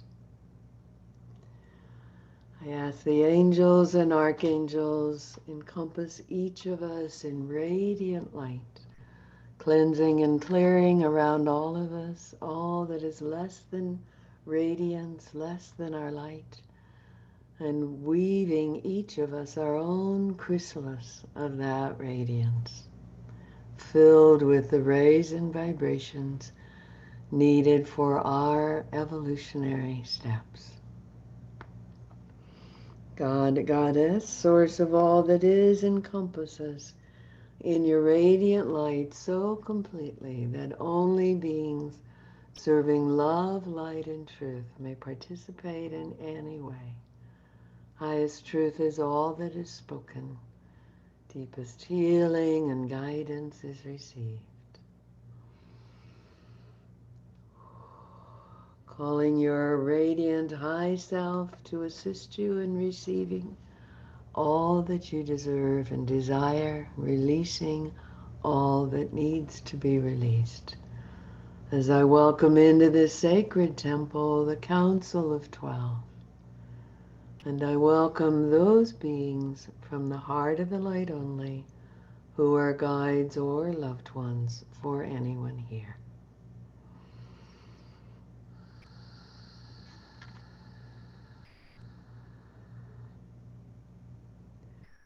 Greetings, dear ones.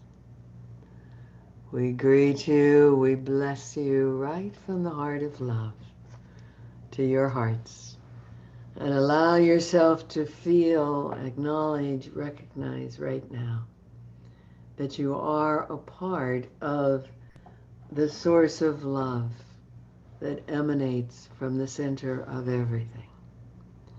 And that the illusions of separateness are created by the ego or by culture or by upbringing, but they're illusions. And that you can re-experience that oneness at any moment.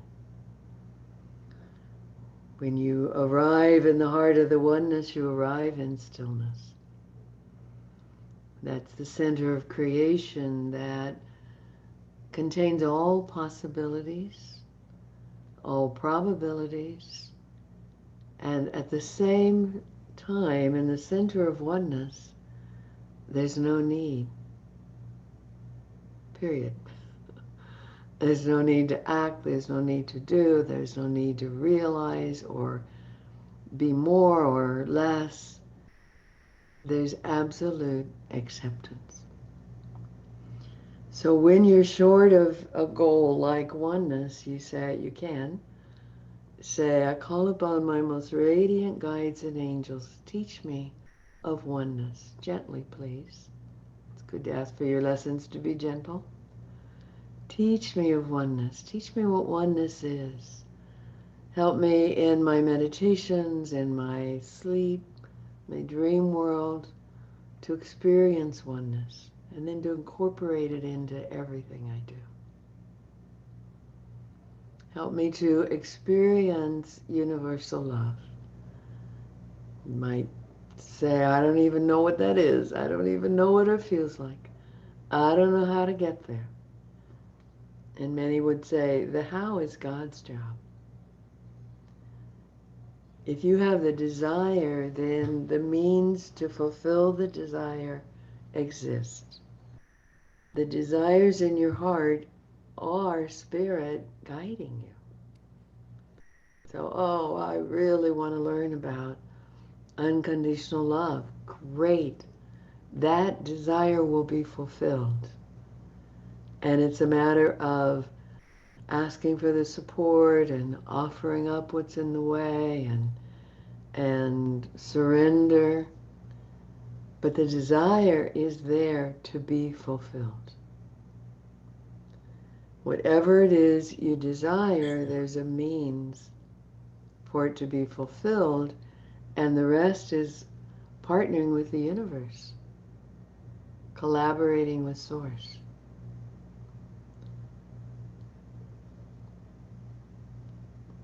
There's such a difference between surrender and giving up.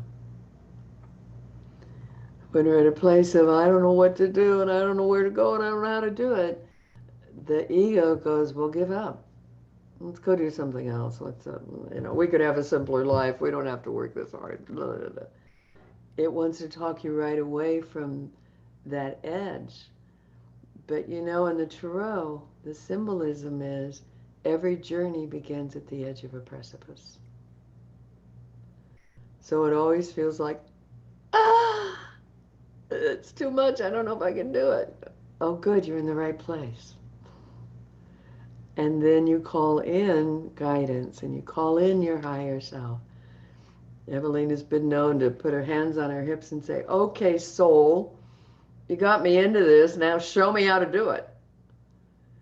And you call for that. You can demand for that support because the desire already signals that you're on the path. And then you say, whatever's in the way in me, whatever I need to release, I release it. And show me the way. Often when you're at that precipice, there's a lot of fear, nervousness. Almost every time before one of these sessions, Evelina's in one of those states, not out of fear that she can't do it, but it's like, am I on enough? Am I present enough? Am I honed in that moment? So today it was Lam Bam Ram for about 15 minutes in the shower and getting dressed. And toning, and we've shared the spray with you, spraying the energy field. Whatever it takes to get inside puts you on the path of the heart. So there's a tendency of, I don't know how to do it, so you're outside trying to figure it out. But you got to get in your core, where all the answers already reside. When you're on the path of the heart, when you're following the desires, that's where all the resources are. That's where Spirit puts them. And when you keep doing something else to get ready to do what you really want to do, you can't find the resources because they're not on that distraction from your path. They're on the path. So you just keep asking to be guided to the heart of your path. What is central to who I am and what my soul wishes me to do here? And then you follow the desire, follow the guidance. If it feels like, oh, I can't hear it and I don't know, and you're in your head. So the first part of the journey is that really long journey down to your heart. You spiral down into your heart because you'll feel and hear, receive guidance more in your heart. And you can take a moment, sit down, get really still. Ask for the guidance. Guide my words, my thoughts, my actions. There was a time that Evelina wanted to create a new workshop, and she sat in meditation and she said, I don't really know what this workshop's supposed to be, but guide me. Show me the very best path. What needs to happen? And by the end of the meditation, she had drawn an entire flyer, this beautiful chalice in the center, had a title, and wrote what it was about in a poem. So when Spirit's ready, when your Spirit's ready, the guidance comes through. But you really want to show up. That's part of your work, is showing up to the relationship with Spirit. Often as possible.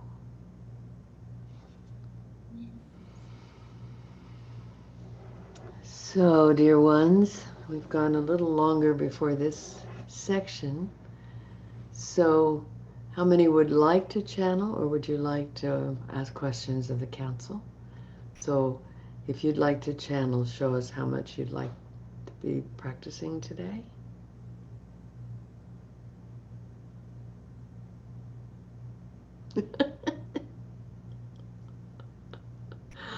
Let's just talk about being all over the place. And so let's do it this way. If you prefer not doing the channel practice, we'd love for you to ask a question early that the council responds to. And then we'll have a couple questions that anyone can respond to. So we're not putting you on the spot, but yes, we are. And you can say yes or no. So tune in. What would you like to ask? And what does your spirit want to know? What would really support you right now?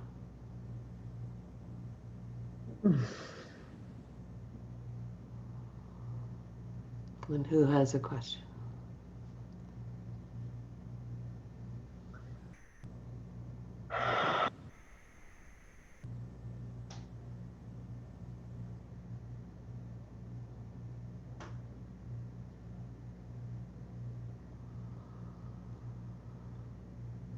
Laura?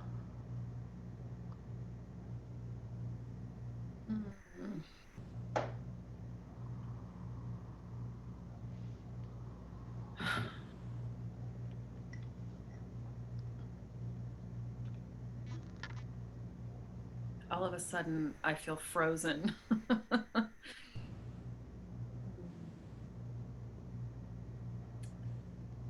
There's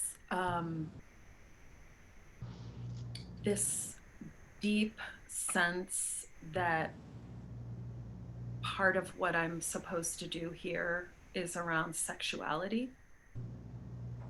And yet I feel that there's so much healing that I have yet to do around my own sexuality, clearing my parents out of my body and the shame that I experienced. And so I guess my question is around guidance and where do I start?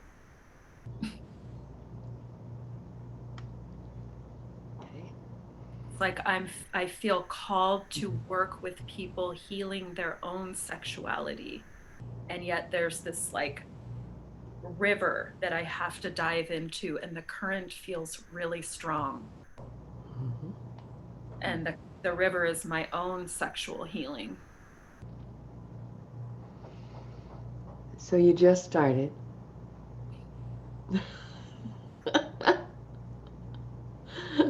By naming it, inviting it. The universe is listening. Almost always when something is a powerful soul mission, you start it not feeling completely prepared. It always feels like that precipice. And there's the adage, teach what you want to learn. As you start working with others with their sexuality, you'll be very motivated to work on yours. It's a lifelong process. So Evelina began Tantra and her incest recovery at the same time, and did fine teaching Tantra and sexuality while recovering her own. You know, there's a way in which you want to validate that even though I have more to do, I have awareness, I have willingness, I'm on the path. That's a big part of the healing. And I'll keep evolving as I help others evolve. In the beginning, the Spirit will bring you people ready for the stage you're at. So you may be helping people just beginning the process. And then you'll feel like you're a little ahead of them all the time. But to wait until you're finished means you get to your final days going, oh, I wish I would have, could have done that, but I didn't. So if the calling is there, if the desire is there, the means are there, and your own personal healing will take place. And you're on it. It's not getting past you. Yeah, good. So it's more like you get really on your own journey and you help people beginning, you know. It's not like you're going to be called to help someone ahead of you. And you can make that agreement with your guides. Bring me people who are ready to receive what I'm ready to offer. And then as I get more of my own healing done, I'll take more complicated people. Yeah. How's that feel? I mean, it makes so much sense. And it lands as true. I think there's that egoic part of me that's like, oh, I don't have anything to bring. So I don't even know what that would look like. And yet I don't necessarily believe that. Mm-hmm. You know, there's like a place in me that's like, nah, that's crap. That's just my ego. Mm-hmm. Keep wanting to keep me small, keep me hidden. So then you have that conversation with your ego, and you know, you have to keep updating the egos. That may have been true a while ago, it's no longer true. And I actually don't need your help in this. And I love your ego. Here's some popcorn, there's a movie. Mm-hmm. Self Mm-hmm. busy. Mm-hmm. Take a break. Yep. Good. May I add something here that seems to be wanting to come through for you, Laura? Yeah.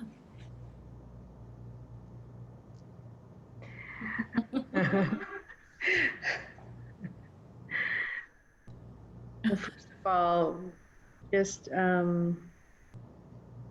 want to share that we see and witness your heart's longing for this work. It's a beautiful yearning.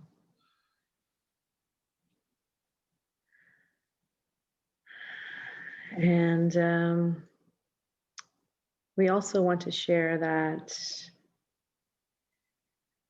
the right clients are going to come in your path, and in working with them, you will learn through the power of spirit and also heal yourself and them. And so the healing is interconnected because, of course, you are interconnected. Yeah. Does that resonate? Yeah. I mean, as you were saying it, I could hear what you were saying before you said it. And it was like almost the exact sentence that you started to speak just rolled out right in front of me. And it was like, oh, right. As I move forward and invite the work, it's gonna bring healing to myself. I'm gonna heal. Yeah, and the other thing that wants to be said is to do that work from the place of being connected to spirit and your guides, not from a place of ego. Yeah. Thank you. And That's who knows more about the first chakra than a midwife, a doula? Yeah. Yes. I've been around a lot of first chakra energy. Yeah. I was going to say, Laura, midwife to midwife, you've been doing that work for 20 something years. Thank you. Yeah, thank you. It might be a bit of a skip to get from the first chakra to the second chakra. Yeah.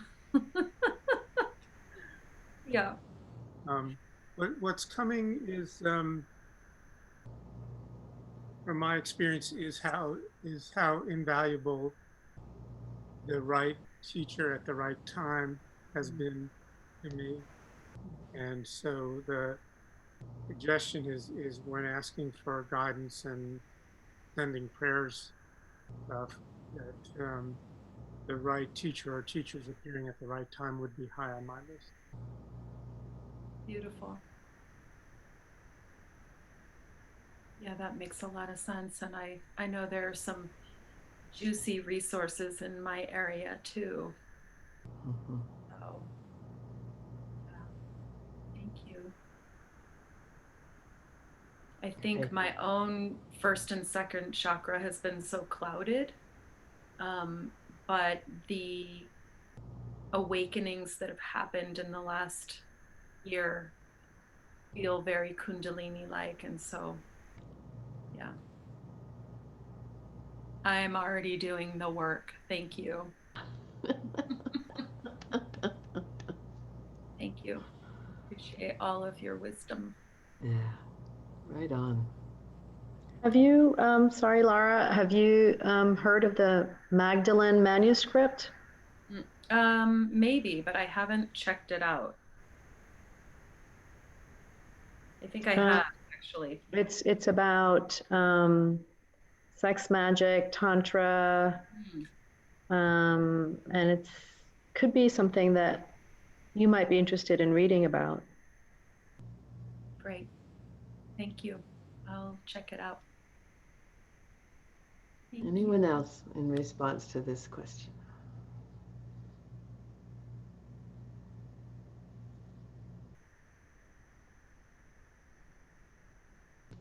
Let's clear the space. Even if I ask that and you're almost ready, you can always raise your hand and then unmute and take a breath. You don't have to dive in immediately.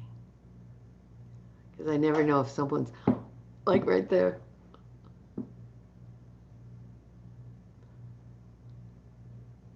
All right. So who has a question?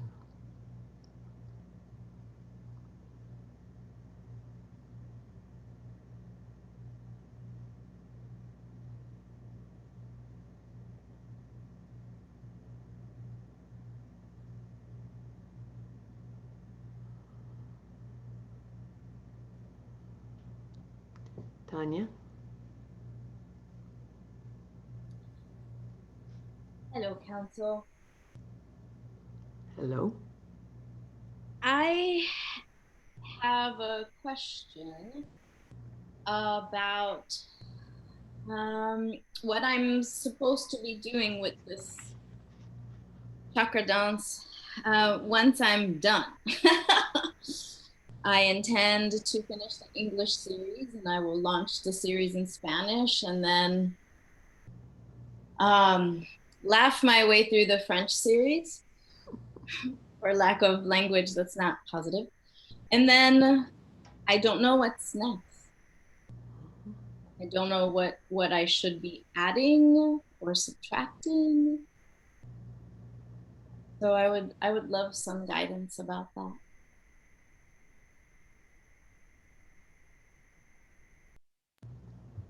Would you like anyone here to bring it through? I'm happy to have a response from anyone. Sure. Okay. So tuning in.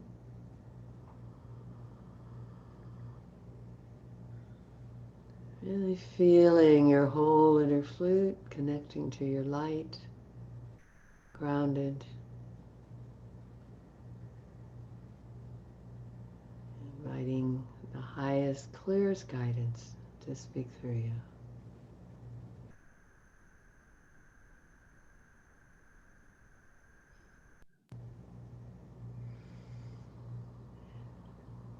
Tanya, may I? Sure.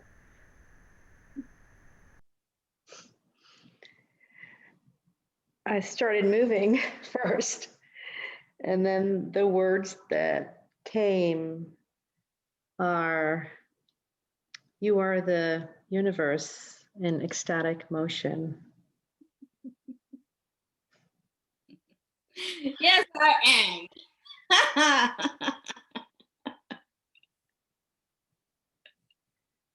And the universe does not say it's one and done. I've checked that off. It continues to stay in ecstatic motion. And growth and transformation are like that. Continue to do what you're doing.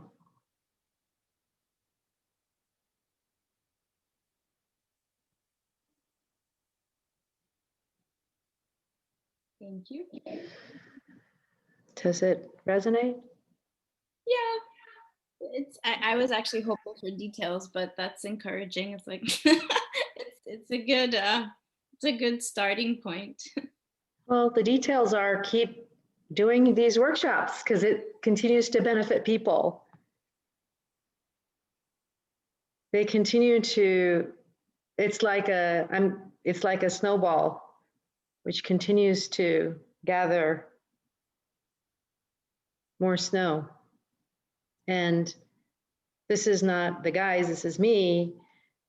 I will say that, you know, just because we went through one chakra workshop, we're kind of done, right?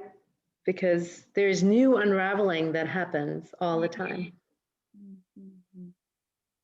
and new healing opportunities become available.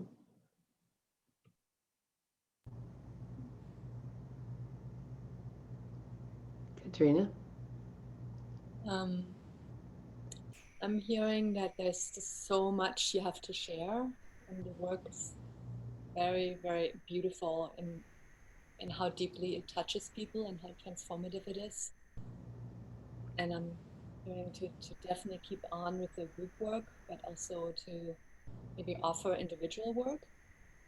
And I don't know if you're already doing that, but that would be very powerful for people, particularly if they want to work through something in a part in their body, to really use that medicine with the movement, the dance, all the knowledge you have to really help embody and move through things with a guide.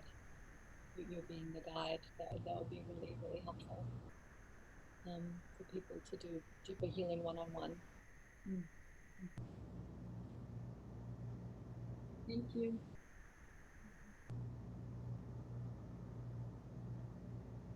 Lisa? Danya, what the first word that came through was leverage. That and refine. Refine what you've created. Leverage so that you have more to offer and do less. I too saw you working with people individually, and that it's, you know, that there was like a way to upscale what you're doing and what you're offering,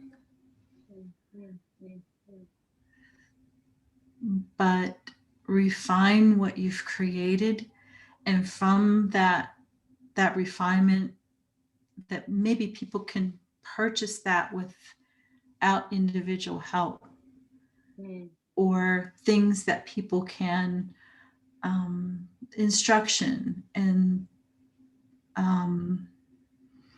but that it's a little more of an effort to get to you, even though you're still serving all. Does that resonate at all? Yes, thank you. Cool.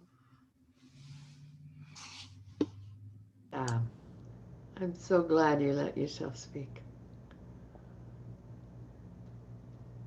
Yeah. It's a cliff. And you flew. Yeah. Lou? Yeah, refinement is also what's brewing here, and we're wondering whether you have access in your heart or your body, like whether you get like feedback, when after you do something, or like the first series, like that really worked, or that really resonated for me in my heart or my body, and or doing this a little different would really resonate in my heart or my body. We're wondering if you have access to that. I do have those conversations with myself, yes. And I definitely have an internal gauge of how high I feel after the work, and how long that state of that elevated state lasts. Um, and so refinement is definitely on the agenda. Um, and it's also hard to tell, like what was the magic of one session versus what worked less in another one. It's all very alchemical. Yeah, I think that's our sense is that is in your heart and your body, not so much your mind, but in your heart and your body, that it resides there, and that's kind of is one form of guidance on the path, a kind of self-correcting guidance going forward on the path.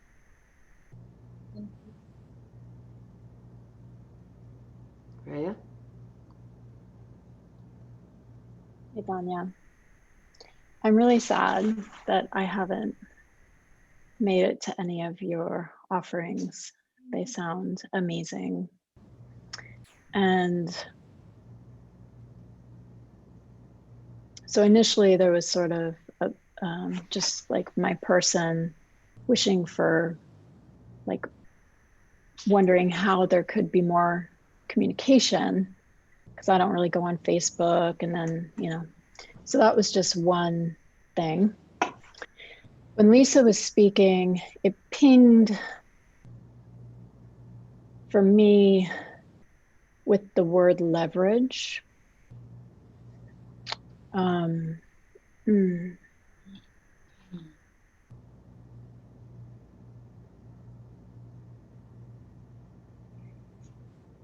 What came to me was collaboration. And if you could collaborate with somebody who has an audience that would respond to you, that felt, I could feel like this ripple happening, like an exponential increase.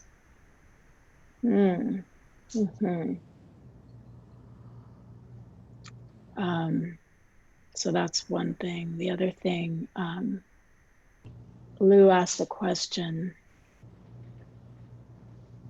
about the refinement, and you gave the answer. And I just wanted to sort of bring attention back to an answer that I heard you have, which is the alchemical. You said it comes as an alchemical, like, response to the situation. And that felt like the answer to what to refine. Like you're already doing it.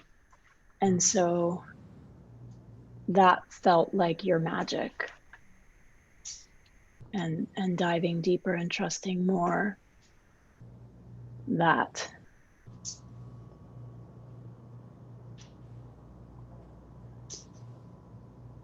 I see nods. Does that feel good?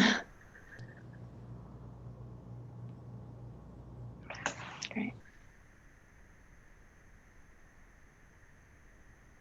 Laura? Hello, Danya.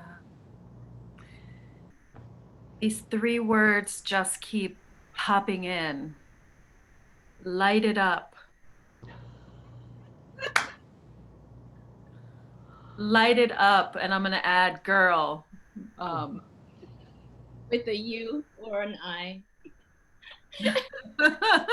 Whatever floats your sexy boat. Light it up. You are the inspiration. It's all there. So it's not specific.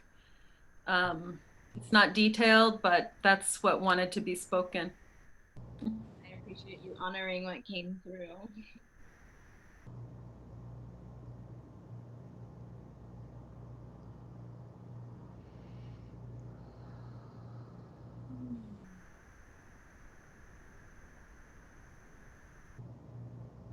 I'm going to say as Evelina that I've had images of you refining that word, refining each one of these, and I think every time you do it, it'll be richer and fuller. And I can also see putting them together in a weekend of all the chakras and leverage building your reach. So probably the next steps are probably videos in your different languages, but really getting the word out and getting some affiliates, people that I'll share your workshop, you share mine. You can do that on Facebook or social media. You promote what I'm doing, I'll promote what you're doing. We can help each other grow that way. You need a bigger reach because you've got a beautiful offering. Will you include me? Yes. I'll email you the information. I didn't know that Facebook was not. Beautiful. Okay, let's clear the space.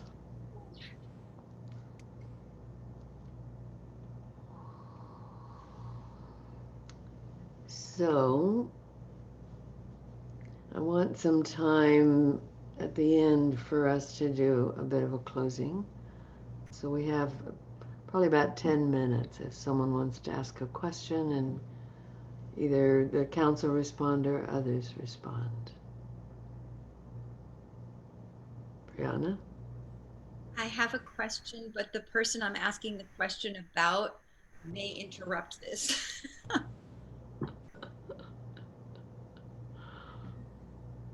The question is, what is the most aligned and appropriate way for me to be in relationship with my father's wife in trying to move forward with his care?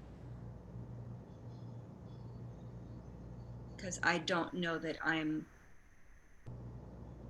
winging it. I'm just like going to my own intuition and sometimes reacting rather than responding. So if there is something I need to know that would ease this path that we're embarking on, that would be super helpful. Okay. Laura? Hi, Brianna. Really simple. Stay with yourself. If you need to pause and slow down, pause and slow down and meet her where she's at.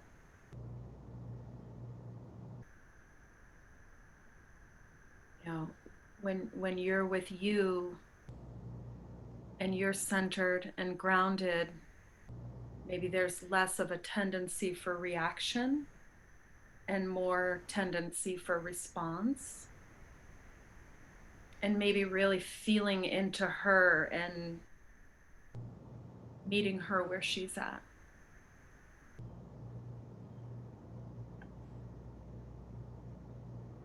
How does that land with you, Brianna?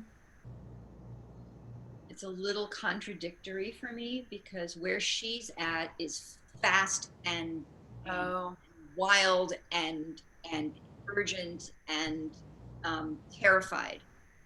And so if I go where she's at, I can't go to her where she's at. I can't meet her where she's at. I have to find a way to connect with her where she's at from a different place. So Otherwise, maybe I get into this lightning fast, fire this person, call this person, like these very quick yeah. quantities, and burning bridges and killing off relationships from her say so, and that's not going to work going forward. It is just not going to So work. maybe slowing down, and it's almost like finding your boat in the middle of the turbulent ocean. You know, what's your boat? Where's your boat? And how do you stay in your own boat and not get roughed up by her seas? Which often comes from slowing down and backing up a little and coming into your core and trusting your intuition and your knowing. I mean, you have a very long history with your father. So maybe there's some guidance that can, some intuitive wisdom and knowing with him that you can ask your guides to really support. Thank you for that reminder.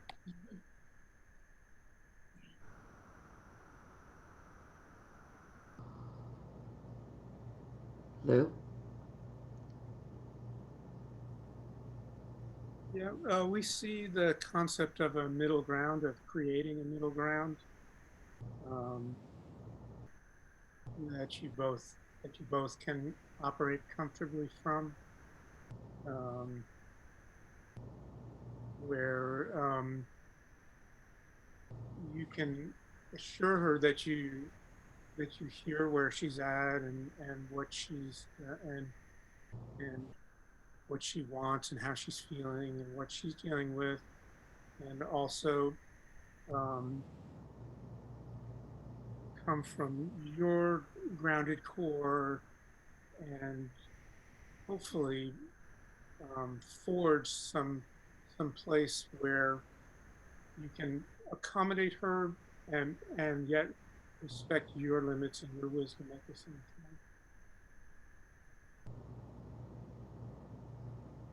How does that land?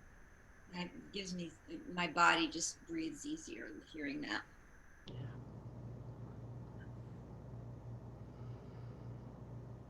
Anya?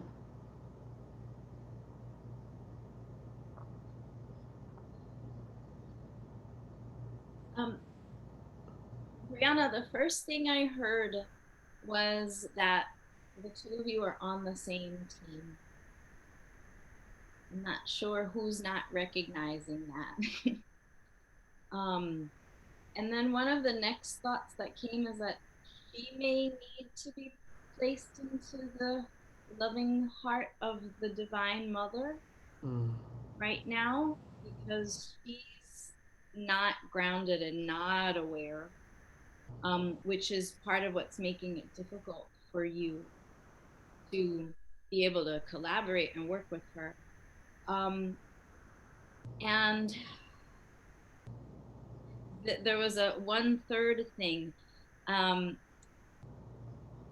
You might consider making contact statements. So when she says, I'm gonna do this, repeat what she has just said to her, so that makes her, it goes back to what Lou was saying, it makes her feel heard.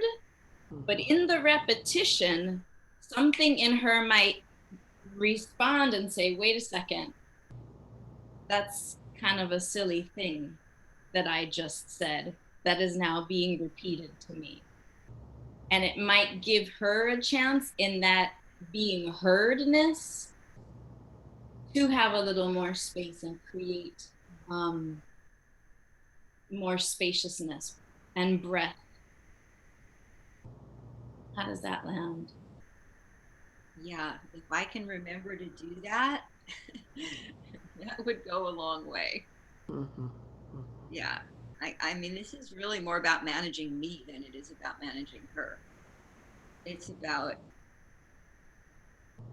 being willing to slow down when she's frantic. It's like being willing to not immediately jump on the phone and talk to the person she's screaming at me to talk to without slowing down and just Mm-hmm. um, doing all the things that you're saying. It's me managing me so that I'm not uh, that I remember all of this, and I because I know how to do it when I remember, Mm-hmm. and I just for the last hour I have not been remembering. I got caught up in the whirlwind. Mm-hmm.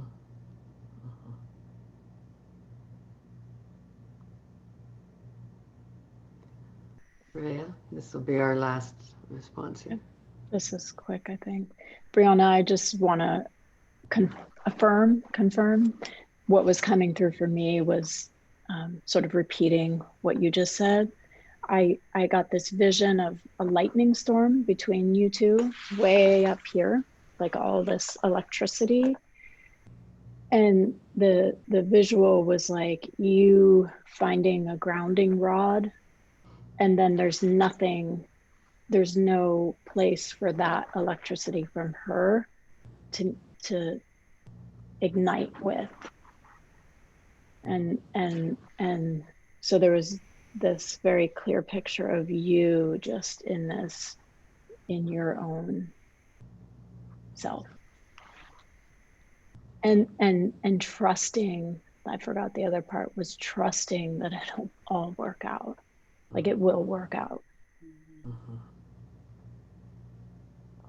So that helped. That image of the grounding lightning rod, yeah, that's really helpful.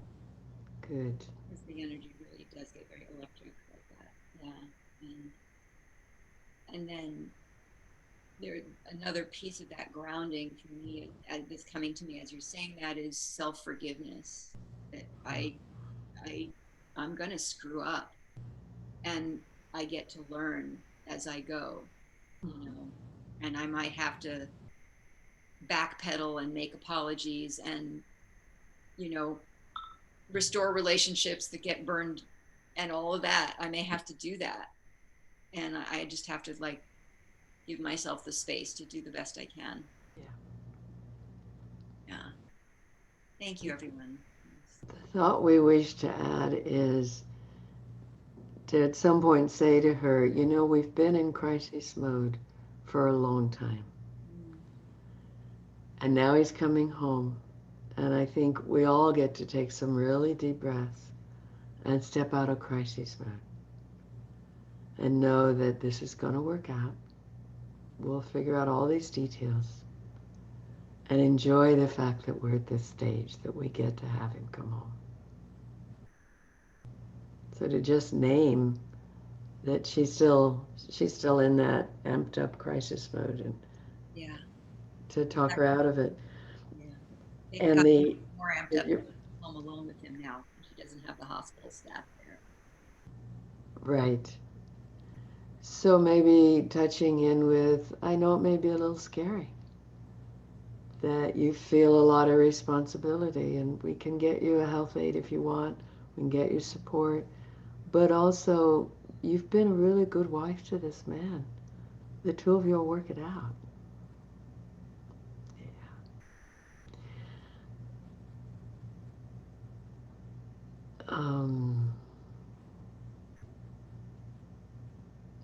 And to this lightning rod is so valuable to keep asking. She'll give you all kinds of assignments, and you get to ask, what's mine to do here? Because she's scrambling, and maybe 10% of what she thinks is necessary is really going to serve. So let's slow it down a little bit. Let me tune in. Sometimes I find if we just take a little time before acting, that it's more efficient and we get more done. Yeah. Great. Y'all are doing really beautiful. Thank you. Thank you for your willingness to open in these ways and risk trying to speak and let Spirit speak through you. Let yourself evolve in your relationship with the divine. So rather than setting commitments, because we won't be meeting next week to check in on them, what I'd like to suggest is each of you take a moment, go inside, and what would you like this group to empower for you? Of what you're most desiring, and I'd like you to empower with me da da da da, whatever your next steps are, whatever it is you most need, so that we're really lending our amazing love and support to what's at the heart of your desires. What does your heart most deeply desire? To be empowered. Breathing and grounding.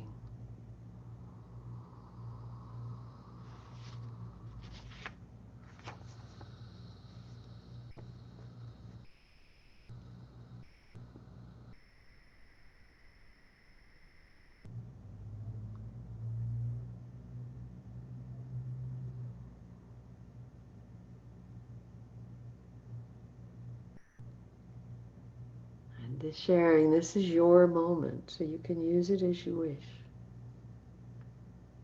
That's the suggestion about your heart's desire.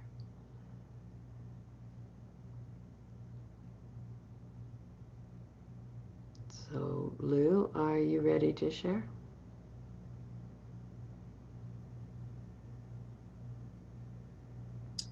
The first two words of my heart's desire are wholeness and service. I'd like to empower my continuing path toward greater wholeness, toward bringing in and healing the wounds, wounded children, and the becoming more and more grounded and solid in my adult, in my integration, and having that from that having that be a platform toward offering more and more service that includes the the other thing that's developing is the connection to the higher dimensions that and to spirit and light that includes that, and so that love and connection continue to grow. Beautiful. May we add our love and affirmation?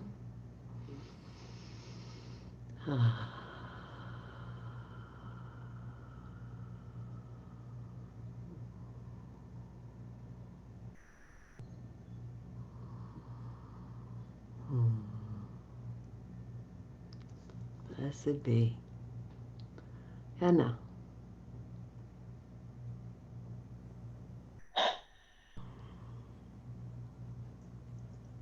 I want to first say my gratitude to each and every one of you for this field that we have created together, a place of acceptance and love and healing.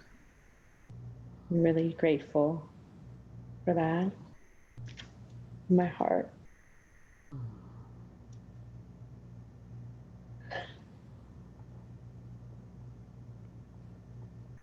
There's not very many places that we have this, and I just want to acknowledge my gratitude and also my sadness at not continuing in this space, but also finding other spaces that we can be together. Please reach out. yeah, I want for myself boundless love and presence.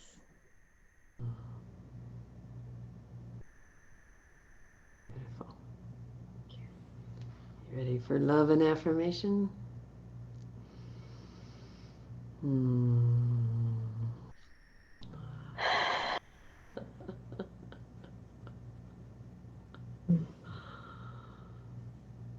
Hmm. Hmm. Hmm.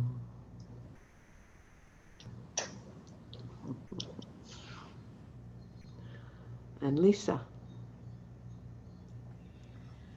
Wow. Thank you for everything. It's been so beautiful. Something I haven't experienced in a long time. I'm really grateful. Um, and my desire is more being and less doing. Stop meddling, Lisa.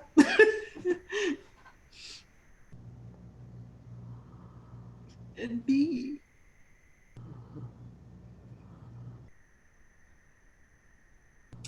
And that's my desire. Wonderful. Beautiful. So, as we give you love and affirmation, just take in, I allow myself to be. I allow myself to be. Yeah. Yeah. Yes. Being you is all you need. Yeah.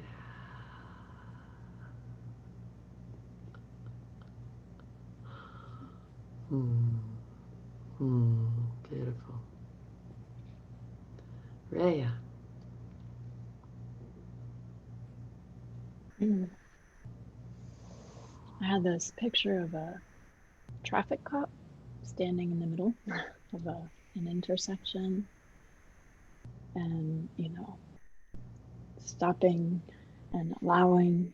And the word discernment comes to mind. And balancing structure and flow in my life.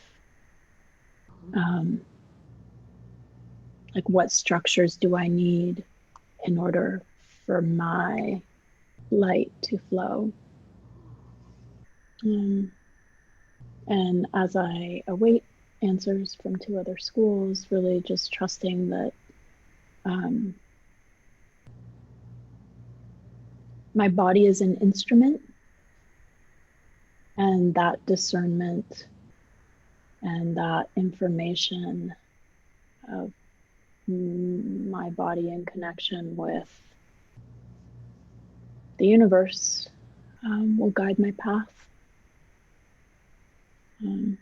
So I'm sorry, Evelyn, I don't remember your question exactly, but You answered it. yeah. And I just want to complete by saying that the very intense work that I've been doing the last 5, 6 years feels catalyzed and enlivened and translatable in a crucial way, like my feet are walking this, what I've been gathering is now transformed. Beautiful. So thank you. And I am so grateful for all of you and your loving. Mm-hmm. Ready for some more? Mm, mm, mm,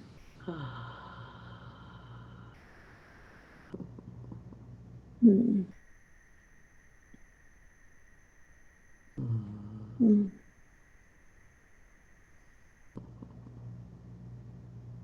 Beautiful. Kitten hearts. Brianna. This has been really wonderful. I am going to continue in the next round. I will miss you, those of you who will not be with me, but you'll be with me here. And it's because of you that I'm looking forward to doing more of this. Yeah, I think what I need the most support with is to sort of to live into the question of now what? Mm. You know, to really, on the one hand, be gentle and compassionate and patient and open and in a place of allowing and receptivity, but also to be aware if there are places where I have a blind spot or I'm blocking new information or I'm blocking the guidance because I'm scared of whatever it is. So I really want to clear out anything that's in the way of receiving my next, instructions, and just invite in whatever this next chapter is wanting to be, and to have really good discernment around when to push, when to wait, when to listen, when to know I'm not really listening, even though I say I'm listening. All of that. So. Beautiful. Can we add our love and affirmation?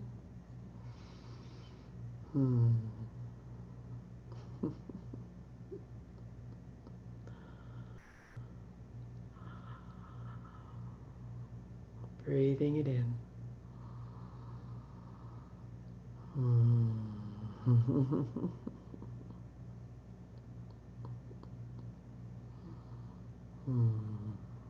Beautiful. Tanya.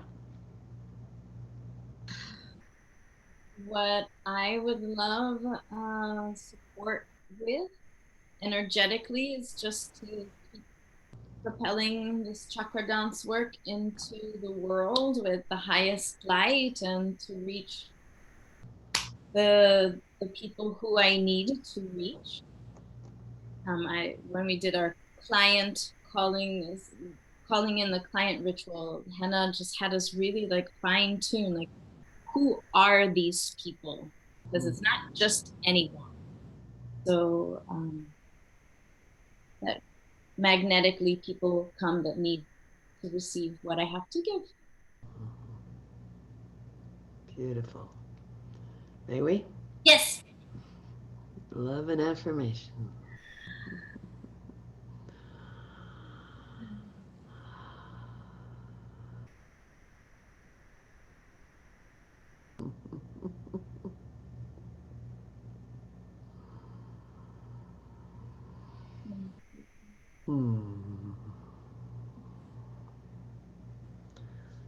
Great. Laura. What an incredibly rich journey this has been. Really appreciating each of you so much. I would love and have deep desire for your support in releasing fear as I jump off the cliff and keep taking off the layers of clothing that don't fit me anymore. I'm tired of wearing clothes that don't fit, and that's a metaphor for my greater being, of course. It's both. And so really stepping into my bigness and releasing fear. And I think I'm ready to call in a man person into my life who can really meet me, like really meet me, and we can just find that elevation together. It would be a really different relationship than I've ever had in the past. So that would be just divine. Yes, ma'am. Yes, please. Hmm. Mm. Mhm. Hmm. Mm. Mm. Thank you. So good. Hmm. Mm. And I acknowledge we're running over a few minutes, but I would love for us to stay for Katrina to share and just a little closing. Okay? Thank you. Katrina. It's been such a beautiful experience with all of you. Such, it's been such a beautiful experience with being in this circle with each of you. Um, and it was so timely for what I was kind of needing in my life right now. And so my desire and my prayer is that I can continue with this. I am continuing in the group, and that um, I will be able to really deepen my connection with spirit, in my, just to be in the flow with my own, like, listening for what I'm needing for work, and how to balance as I'm moving back into doing some work in my office and with my new distance work. So how to find the perfect flow between keep deepening with all these ways that I'm offering healing work, and and entering into that space of guidance. Beautiful. Ready? Sending our love and affirmation. Hmm.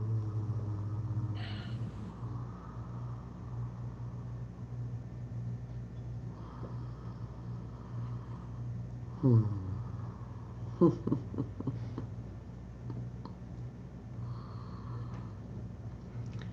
And my desire is that the next group be as delicious and amazing and delightful as this one. And and blessings to you who are completing for now. And you might come back mid-May. There's some people I think coming back who've been in the group before, and some people just waiting to join us. So do let me know so I know how many openings we have.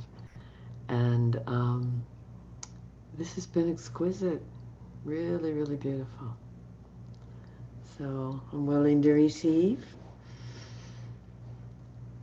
Hmm. Hmm.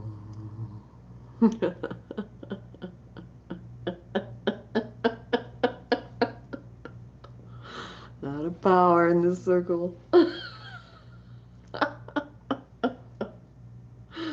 Thank you. So let's all unmute and just whatever you want to say as goodbyes and completions. Thank you so much. I'm gonna need to go, Okay. so I'm gonna say goodbye to everybody. Bye, Sorry. Bye, Oh, I Katrina. love Katrina. In touch. bye for now. Bye for now. I want to say the next group starts May 20th, I think. And you'll get an email about my Sitting with a Divine Satsang. In March 20th. May 20th. The next group starts May 2nd. And I was thinking about you guys that might come back May 20th.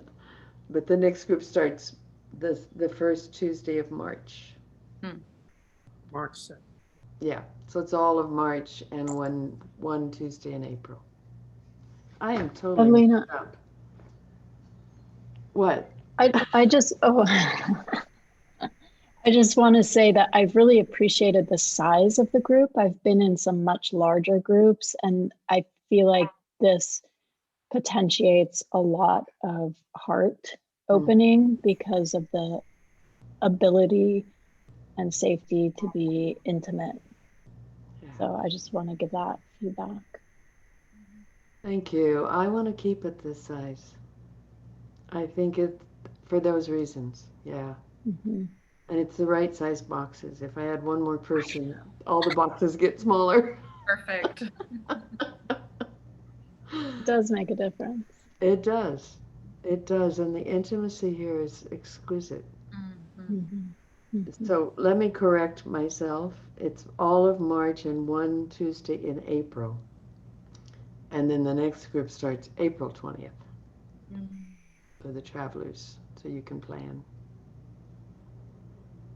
Thank you, Evelina, for your deep love, your presence, your wisdom, and for the space that you've created. You're so welcome. Everyone. Thank you all very much. I'm sorry I didn't get Evelina. everything, but And a beautiful experience with beautiful people. And thank you again, Evelina. You're welcome. Thank you, everyone. Thank you, Evelina. Thank you, everyone. See you. So welcome. Much love. Sorry. Lisa, I'm going to contact you to get some more specifics about some of the information that you shared today. And I feel like we need to talk a little more. Absolutely. Would love it. Okay. Thank you. Have a Thank good you, day, Evelina. Evelina. Ciao, ciao. Love you, Evelina. Yeah. Bye. Love you. Bye-bye.